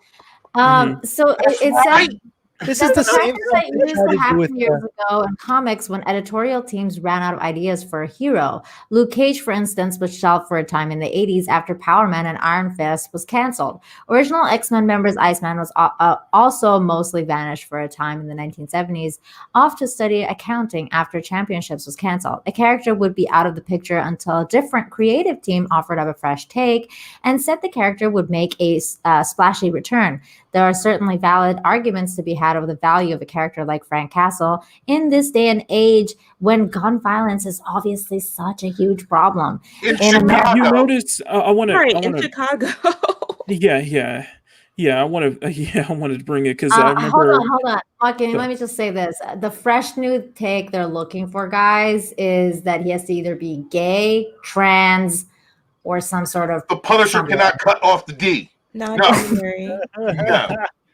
That's the take they're looking for. This is where we're heading here. He'll punish himself for being a white guy. Look, he says, my suggestion: give the Punisher a makeover. What is a makeover? That's what I was saying. Yeah, that's what I was saying. saying. Anybody heard the same complaint about the Equalizer? Not yet. No. They didn't. The Equalizer with Denzel. Yeah, Denzel Washington's Equalizer. Those are awesome movies too. Get the artist. Give him time, Jane. Don't make that black dude gay on screen. Just give it time. Get an artist with a flair for costume design to do a complete visual redo that eliminates the skull. The skull, there's a reason for it, though. It's part of the They story. wear a pink No, dress. no. There's a reason for the skull. There's a reason he picks that as his costume design. It's part of the story. So if you're gonna change that, you have to change the entire story of Frank Castle. Which I'm sure that's what That's what they'd they be happy to do. That's So what they they want. want. They They're want a so makeover. for this man. delusional. Tom, do you have any comments about this? Hell no, Tom fell asleep. He finally got a nap in. Tom was like, I'm not interested in any of this. This is the same stuff that they did with the Joker movie. Remember when that was coming out and they were so Mm-hmm. scared everyone was gonna take up the Joker's mantle? Oh and yeah, go crazy. they're thinking that. Anybody tell me if the Punisher's even in print right now? Because as far as I can tell, they haven't done a Punisher magazine since like last year. Yeah, they haven't done a run. don't They even don't do think there run that is many. They don't do that many runs. So. And they can't do shit with him on TV until the fucking deal runs out with Netflix. Mm-hmm.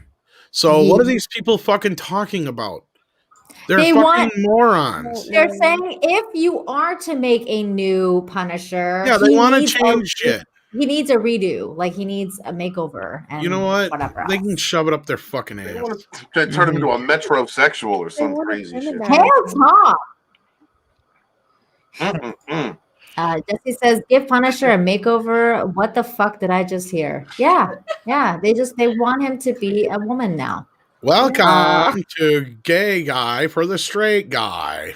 We're gonna give Punisher a makeover. Tuck it, honey. Oh, yesterday. We're thinking pink with blue. Stuff it back, squeeze your thighs. It'll bring out the dark color. in So- there. Switch out the genders, and it's stunning and brave. Yep. Switch out the race, it's stunning and brave. Well, You see the I don't problem know if I is would switch out the race because he would be too threatening. Damn, finally got that big black mic right up in your face. you see Oh the correlation, God. I right? know.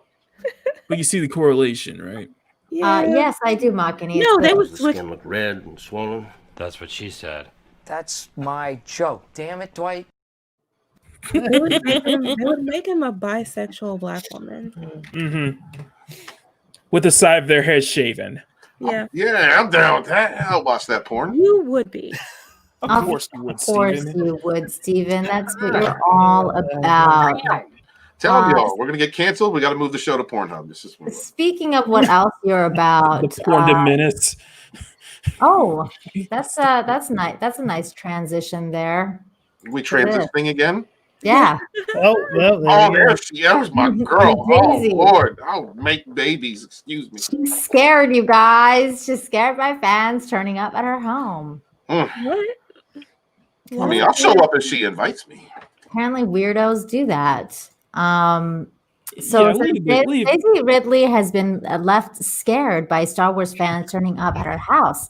The 28-year-old actress became a household name when she was cast as Rey in the most recent Star Wars trilogy, and thought she had the best time. And though she had the best time making the movie, she admitted such a high-profile role brought her with it a lot of unwanted attention. And it's not her fault. Ever. But that's not her fault, right? That she didn't write those films. You know, This has like got to I'm a be fan Raylo. of Daisy. Yeah, that's crazy. This is Yeah. It wasn't her, Raylo. it wasn't her fault. She told Tatler magazine, "Star Wars was this thing, and then it was this thing that came to an end." That's not a good line, honey. It was. But I mean, It hasn't always been easy. Sad? Isn't it sad that that's how Star Wars is being described now by the people who were part of it? yeah, Mhm. Like, that's absolutely. so sad. Like no one. That's just I don't. It was, This has a, got to be it was this Raylo. thing that old people used to watch, and then I was in it, and it was fun, and it's not a thing anymore. There are things about being in Star Wars I don't like talking about because it's not the good side. People turn up at your doorstep. That's scary.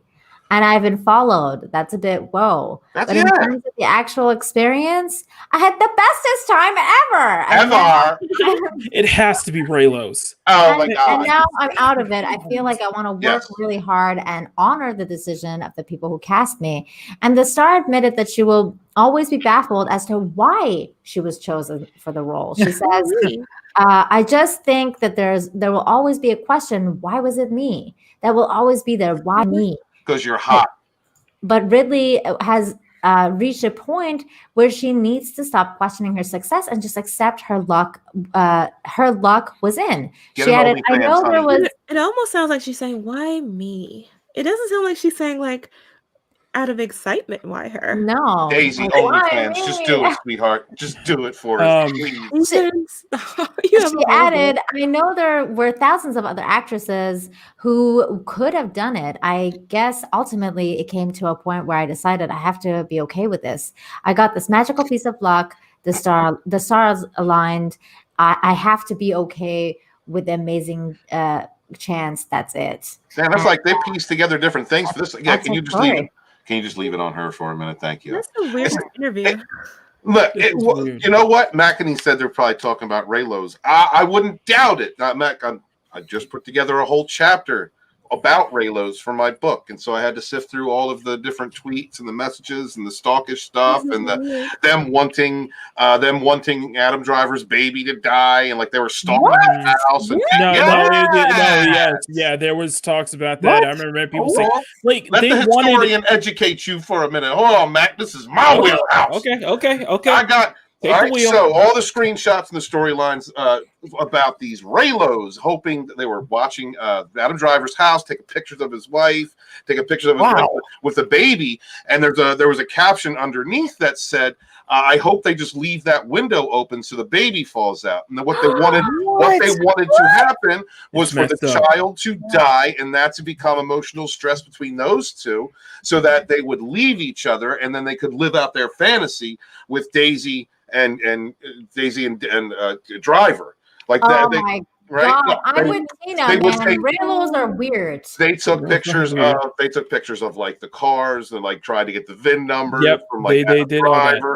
All that. So all this stuff she's talking about, those are Disney Star Wars fans. That is like sick and twisted versions of shit that like girls talk about when they're little. Now, they're very immature and fucking mental. There are no fandom. There are no like true Star Wars fans or fandom menace fans that are following Daisy Ridley around. I mean, maybe one. No, look. There's always an exception to the rule. Maybe one or two. Like there's always an exception. But I'd also like to point out, because a lot of people give Raylos shit, that I also have quotes from Raylos who denounced that behavior. So it's not. I'm not saying all of them, but the people in that cult. That weird sex fantasy cult, they were definitely stalking her and stalking him and their families all the time for years. I wish you would have said Raylo. And Steven, you know what the funny thing? You know what the beautiful thing about that is?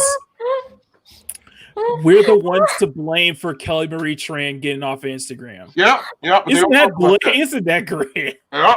Oh my God, Final. I was thinking the same thing. I wish she would have said God, I really wish she would have said Oh my God, who said it? And you want me to say it? Oh, she would have gotten death threats if she that they denounced Raylo supremacy. Yeah, oh God, that's perfect. Oh my God. Tom, what were you saying earlier before everybody interrupted you? It wasn't that important. Okay. Anyway, can I talk about how hot Daisy is for another minute? God damn, I'm so upset they wrote such shitty movies for her. She would have been a great Jaina Solo. Really probably would have been, but yes. Curtis says they need psychological help. I feel like everybody needs psychological help these days, from the people who want to cancel Punisher to the people who are like talking about Cobra Kai being not diverse enough, which is so crazy and ridiculous, to the people here who are stalking Daisy Ridley and being weird to Adam Driver. Everybody, like, we all collectively need mental psychological help. 2020, everybody should be in counseling. Right? We should all be checking the mental hospital. I mean, it's just next level. Yes, that is next level, and this is years ago. Like, So that's why, I mean, you see people coming down so hard on Raylos because that, like, I guess not everybody knows, but if you buy my book, you'll know that these were things that happened. And it's Stephen has a book about that. That's true. And to be fair, anytime you get into the whole young adult genre, you run into these obsessive people who follow the actors and trash them on Twitter, trash them in real life sometimes. Yeah, it's Mackley's like, yup, like he knows. I do know. I've heard stories about this before. Yeah. They obsess with the boy bands and all of that stuff. Teenage girls are crazy. Yes, you're absolutely right, Jen. That's why if you're an adult male, you should never fuck with them. They're fucking crazy. Wait until like 26 when the vagina calms down. That's when common sense kicks in. Oh my God. Right? Just saying. My God. Wow. Jesus Christ. Okay, so here's another topic we had on the roster. The entertainment robots, the latest craze worldwide as the pandemic rages on. So this is So we get to ride around in giant robots now? Awesome. In Japan. So this is whenever they bring up the whole Space Force, the first thing that came to my mind is we're gonna have freaking Gundams in the future. Yeah, we are. Hell yeah. True.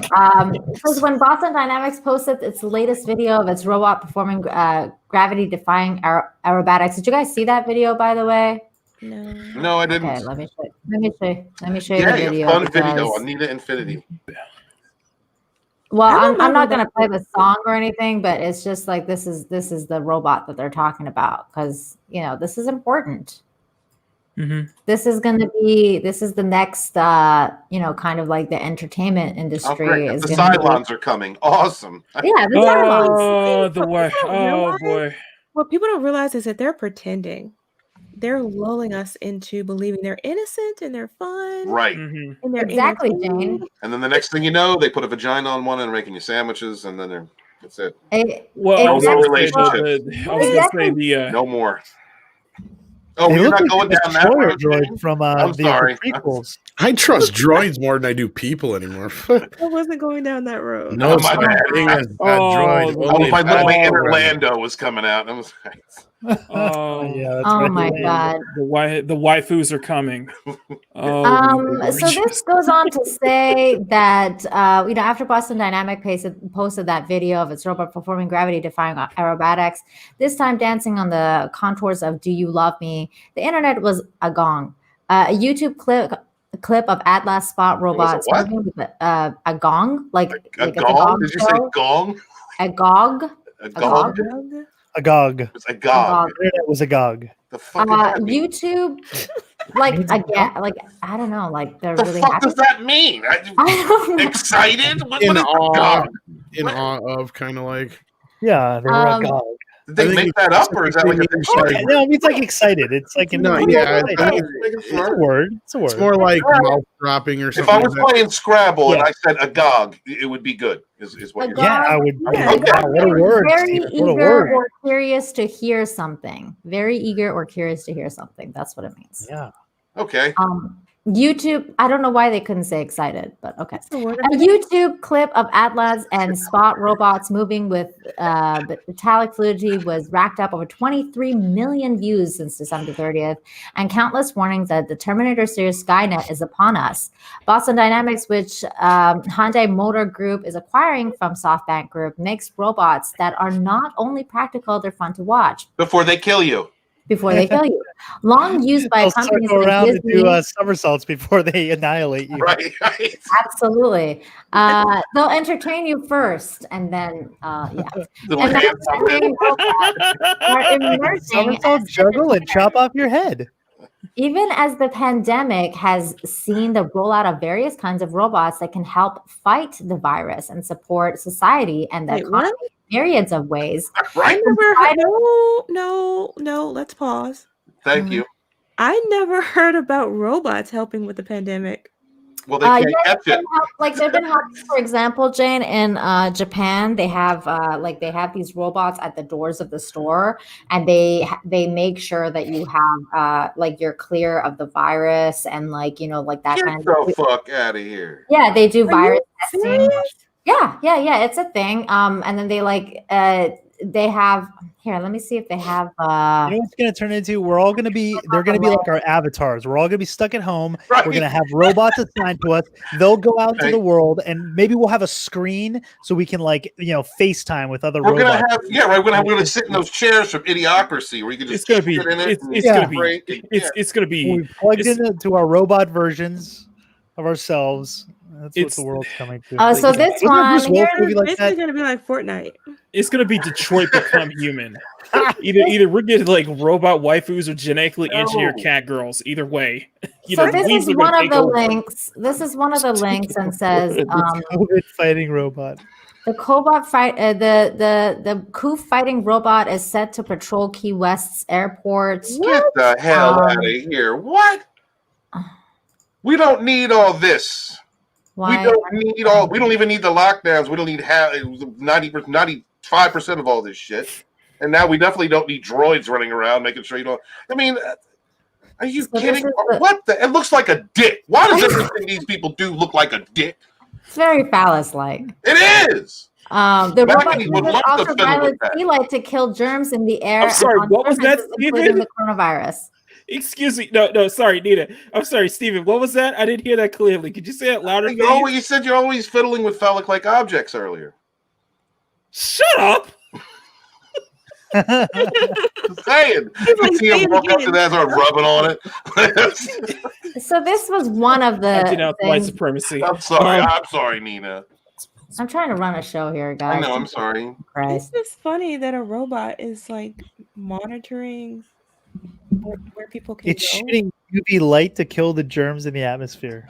Yeah, and there's other ones like this one says LG is launching a robot that disinfects surfaces amid the coronavirus pandemic. Like there's different ones, and then of course there was that robot that I saw, which was in Japan, and they put it in front of the store, and then they test you before you walk into the store to make sure you don't have it, and they won't let you in if you don't have your mask on because they have like facial recognition. So they'll go, you got to put your mask on, and then people do it. That's the one that's scary because what if it decides that that's not good enough and it Or needs to do more to stop you, like kill you? What if it can't realize you're wearing a mask? What's if it's a clear mask or a face shield and it thinks you're not wearing it and you're not complying and it goes crazy? Culture, why aren't you here? You have a link. I denounce your Thank lower you, lip. culture. Thank you. Oh my God. So Larry says, who knew blacklight posters could kill viruses? That's weird. So the article reads on though, because that's not even the best part, because this gets better. So then they say, as the world looks to vaccines and the reopening, that can help fight the viruses and support society and the economy in the myriad of ways, from providing automation in factories and warehouses to working as medical assistants in hospital and nursing homes. Let's take jobs away from people. Yay! Yeah. Yay! That's just what we need. Vaccines and the reopening of economies, intelligent machines will be taking an increasingly public role as entertainers.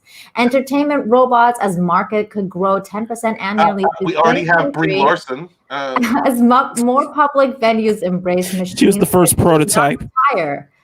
That do not tire, get sick, or need to be quarantined, according to the International Federation of Robotics. So basically replace humans? Yeah, they're replacing humans. Yeah, let's replace jobs since everybody's going to be at home because,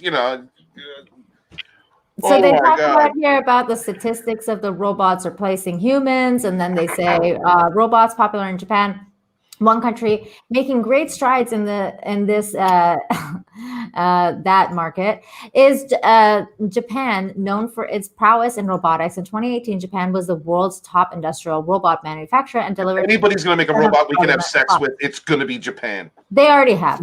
Fucking A. According to the IFR, Japan has actively embraced robotics in its population. As its population shrinks, its workforce shrinks, and the pandemic makes human interaction difficult. So they're trying to replace their population with robots. Oh yeah, That's for great. sure.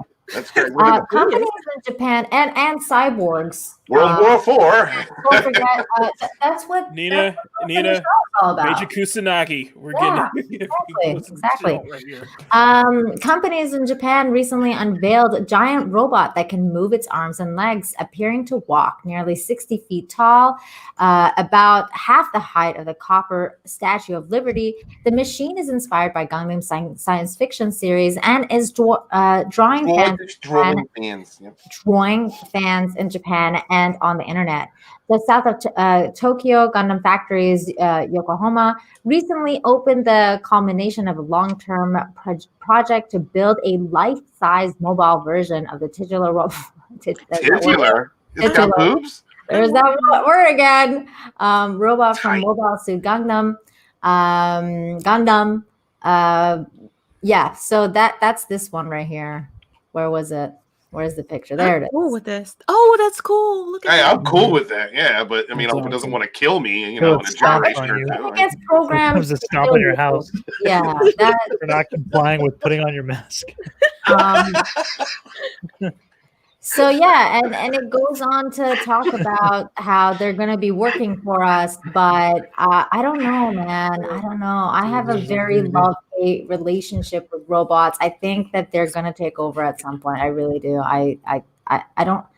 I've got a bad feeling about this. Well, will they be? Will they be a protected class? Well, where like, what's the line drawn in just? Well, yeah. What's the line drawn in destroying a robot? Does it, are they going to consider it a personhood? Does it have a soul? If They're it's going to be added to the Oscars check. Yeah, like I said, Detroit become human. I think they may take over. What would they consider them human? Like, what if you were to destroy a robot, or quote unquote kill a robot? Would that you was be? all. It will punch a COVID mask through your face. Is what it would do. That was all kind of like in the Matrix as well. Like in the Animatrix, they talked about that and why the rise, of the robots happened. Like what happened that made them want to take over the Earth. And I thought that was it's kind of like that. Like we're heading that way. I think. Yes. Yeah. Is that a bad thing, really? Yes. Are you already saying humans suck? After 2020, could we get the machines a try? No, I'm not into that. I don't want to be put in some sort of weird matrix and like fed off of. I'm not interested in that. Can I still play with breasts? I mean, oh Lord. Like, what are we negotiating? See, this is. See, I have a feeling that this is either in a few years, brain dances are going to be a real thing, Nina. I believe so. I believe that. I can understand that as well. But anyways, that's it. That's the robot situation. That's the show.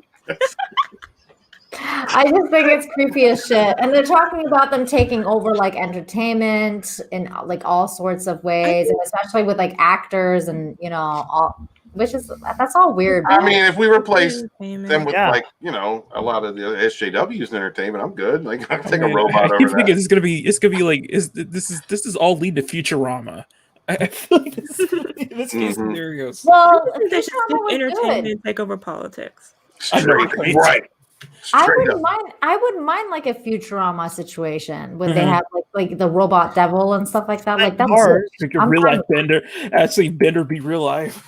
Yeah, I'm fine with that. We have a Cyclops. I'm not fine with Skynet. We have Voidberg. We have all of this. Yeah, I'm not fine with Skynet and like Terminator and I'm not like there's two different realities. There's the happy robot reality and then there's like the murder robot reality. Yes. I feel like we're heading more towards like a keystroke away from either one. Don't put in the wrong code and it all goes wrong. It's like I feel like it's like I want a Wipeout future, or do I want like an Overwatch kind of future, or do I want a Cyberpunk 2077 kind of future? Yeah. Look, at the end of the day, humans are making these things, and we don't have a good track record after 2020. I'm saying I ain't worried about the robots. I'm worried about the humans. Mm-hmm. Well, yeah. Yeah. Jay is so heartless. He's like, man, fuck humanity. I kind of feel what Jane is saying. That's why I'm like, I really wouldn't mind if an asteroid was about to hit anytime soon. I really like at this point. I'm kind of team asteroid. There's like an asteroid zipping by us. I think the inauguration. I know. I think what Jade. Please hit. I think what Jade is asking for is like we need an asteroid so we can just knock some sense into people. It's just like okay, just change priorities. Right? Yeah. So anyways, that's the show, everybody. Thank you for being here. It's like we dodged an asteroid. It's like, okay, we realized all this stuff is BS. Okay, let's rethink everything here for a moment. I don't think that's what Jane was. I'm thinking like the reduction of an entire age, like that might help. Yeah, it's like a wake-up call. It's just like, we did have one come between Earth and one of our satellites. So yes, we did. Yeah. We dodged. Oh God, I hate very Wally. close. Oh God, I don't want Wally. And didn't pay any attention to it. No, the Galactic Federation took care of that, Jane. Yeah. I feel bad. We've got to be like a reality show for the aliens. Like I thought we were supposed to get. I thought we were supposed to have like a Star Trek future. I thought that was supposed to be. No. We got to get everybody in line with the Galactic Federation's ideology. Yeah, you know what, though, Makini, there's different types of Star Trek futures now. There's, the old classic Trek future, and now there's the Discovery type of future. So, and that's what the Discovery type of future. That's what the Galactic Federation's about, that Discovery life. So we've got to get there. We've got to get non-binary, and then we can go out. Turns out. I'm Nina Infinity, as you know. So like I believe in infinite quantum realms and like infinite futures and infinite version of ourselves. I just think that like we are heading towards the bad kind. Like we're aligning ourselves with the realities we talk about every day, like the Matrix, like Skynet, like Terminator, like all these things that we talk about. That's what we're aligning ourselves with. We're creating our own reality. Exactly. Our own sci-fi reality. We really are creating our own sci-fi reality. And that scares me. That's why I always say I have a love-hate relationship with Elon Musk. Because as much as I think he's really intelligent and really cool and he has a lot of interesting ideas, he creeps me the fuck out. Like he always talks about like his neural net and stuff like that. And I'm like, dude. No, Neuralink, yeah. Yeah, the neural link. And I'm like, no. Here's my question. Would the robots be able to fix the potholes? Yeah, at first you got clean the water. There's a lot of potholes in LA. They'll be very have you seen the Animatrix that I'm talking about? Like that's what happened. First they started doing all that. They took over the jobs. They did all the hard lifting that we couldn't do. They did all the constructions. They fixed all the roads. They did all that stuff. And then slowly as the AI evolved, it came to a point where they started working in homes and they started becoming kind of like our maids and like whatever. And then at one point, like there was this kind of like a faulty robot, and one of the humans tried to turn it off, and it was like, no, I don't want to be turned off. I want to live, and therefore it killed its owner, and that's how the whole thing started. And I really don't see that being far from our future. So same thing happened in Dune and Terminator. Exactly. It's honestly, first of all, we have to create AI. That'd be very difficult. We've been able to do simulated intelligence, but AI is quite difficult. It is. But what about that time when the robots started talking to themselves and we didn't know what they were saying? They do talk to themselves in zeros and ones. But I mean, they had created their own language, and the creators ended up having to shut them down. Hold up. What you talking about, Jane? What are you talking about? There was a story about the robots that they had created, and they were having conversations. But then they started creating their own language. And the people who created the robots could not understand what they were talking about. So they shut them down. Damn. Which story was this? Yeah, I want to know this story. Hold on. Damn. That sounds pretty scary. Well, Jane's like, that's not scary. That's just going to happen. You can put one in every home. Let's kick this shit off. Oh no, where'd Bye, Final guys. Where'd Final? Where'd Final go? Well, see, Final actually showed up on time, so he's out of time now. He usually spends that when he comes in late. So now he's got to dip out early. He said in the private chat that he had to jump off because he had to. Yeah, I got a jet pretty soon. Oh, FaceTime with family. Okay. Yeah. So I'm sorry that he didn't get to plug his channel. Everybody, We'll go plug it for him. Yeah. I'll put it in the chat. So. Oh, perfect. Yeah, Final Death Star has a cool channel where he talks about all sorts of weird things, and he's amazing. Facebook's artificial intelligence robot shut down after they start talking to each other in their own language. Well, here we go. Wow. That's great. That wasn't a story. That wasn't a science fiction story. That really happened. Okay. That really happened. Yeah. Damn. Well, read a little bit of it. What's going on? Well, I just pulled up the article. So Facebook abandoned. Hang on, Jane. Hang on. Before you read this, Tom, if you need to go, please plug your channel, and then you can head out. I got a few more minutes here, but yeah, I got to head out soon. Okay. So then, Jane, go ahead. Okay, so Facebook abandoned an experiment after 2 artificially intelligent programs appeared to be chatting to each other in a strange language only they understood.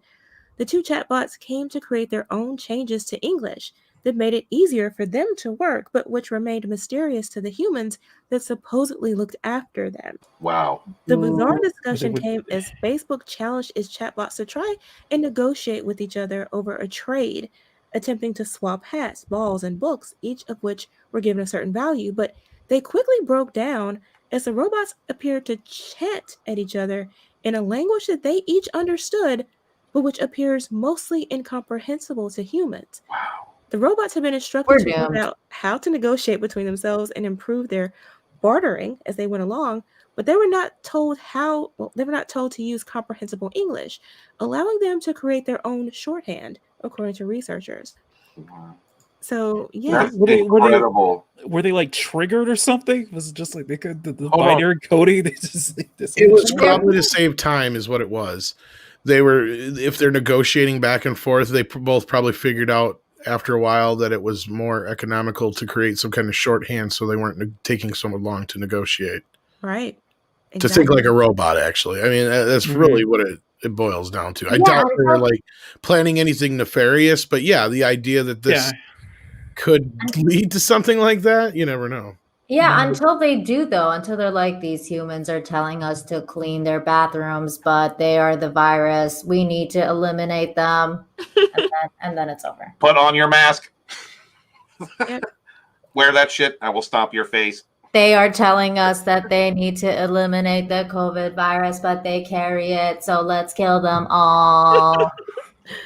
No, what if the robots become so obtuse that like they actually carry COVID, and if you refuse to put on your mask, they'll give it to you? What the fuck? Oh my god, that would. I'm more worried about shit like Ed 209 though than I am AI. But yeah. Wait, who? It's RoboCop. Ed 209. Oh, just Nina. Faulty fucking shit not working because of human error. Period. Yeah.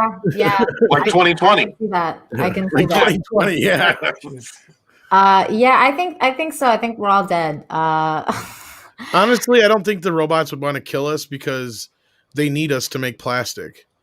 And otherwise, but now, like I said, now I'm more afraid of a stupid human who would program a robot to do something stupid. See, I disagree with you, Tom, because I agree with you on the human stupid thing, but I also disagree with you that they would not be able to make plastic. They can do a lot. I know, I was being facetious, but no, like, really, what would they do without shit? They would have no real purpose without us, so it'd be like kind of pointless for them to do anything like that. Hey, that was an episode of something that I watched recently. I think it was Voyager. And it was like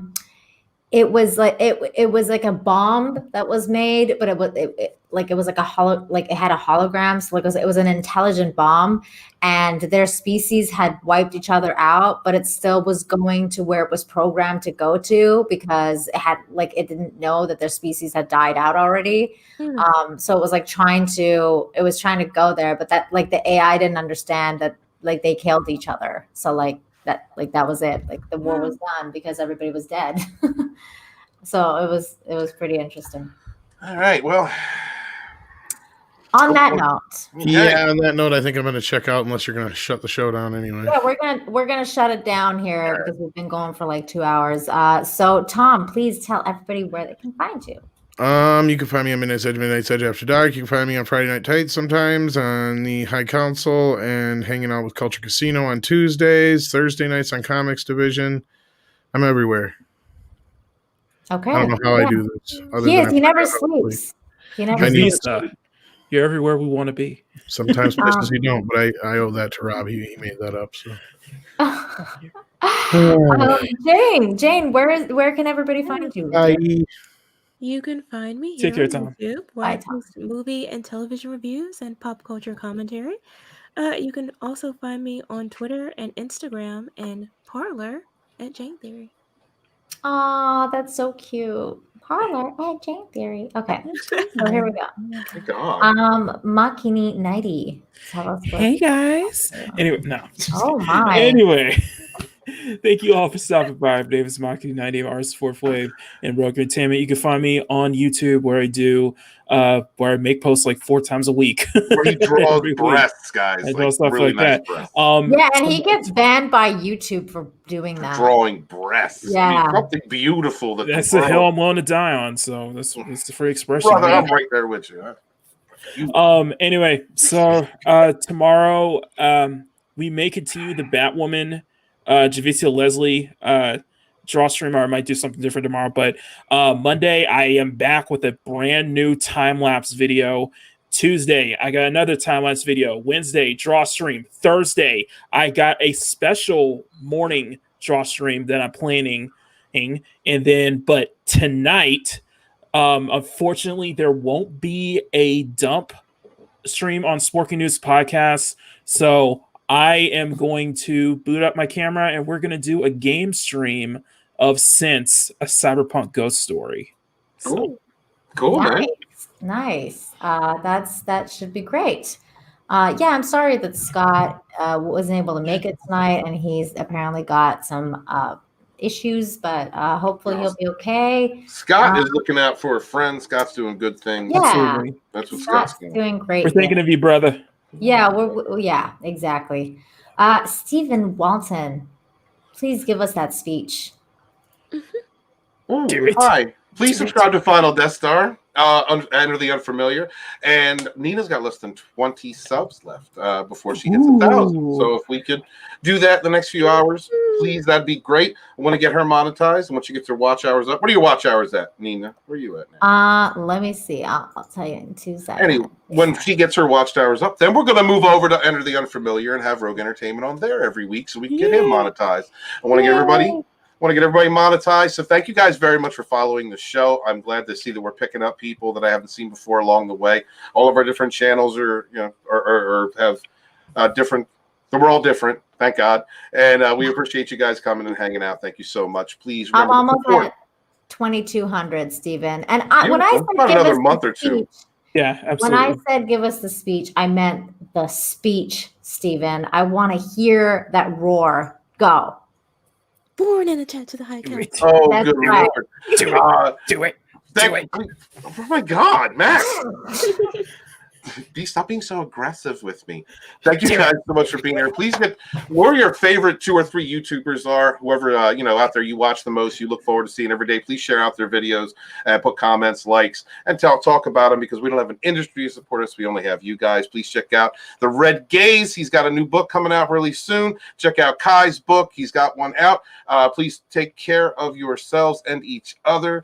I am author Stephen Walton, the fandom menace historian, your historian, born in the chats of the High Council with my brothers and sisters fighting for our modern mythologies. Wash your hands, wash your ass, be good to each other. Peace. And there you go, Nina. Thank you. I quite appreciate that. Anybody else got anything to say? Any words of wisdom, Jane?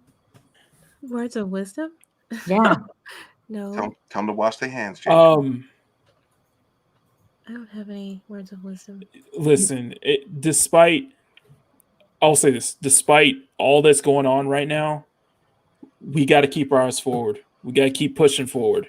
You can't let what goes on around us just stop us from what we're doing, what we need to do, doing what we want to do, and just continue growing and keep improving. Because Wes Mooney said it best. I still think this year, 2021 will be as great as you make it. Excellent. So let's make this your year. And Everybody. I will leave you with the final words. Think infinite. Thank you for being here, everybody. Have a great night. And wash your ass.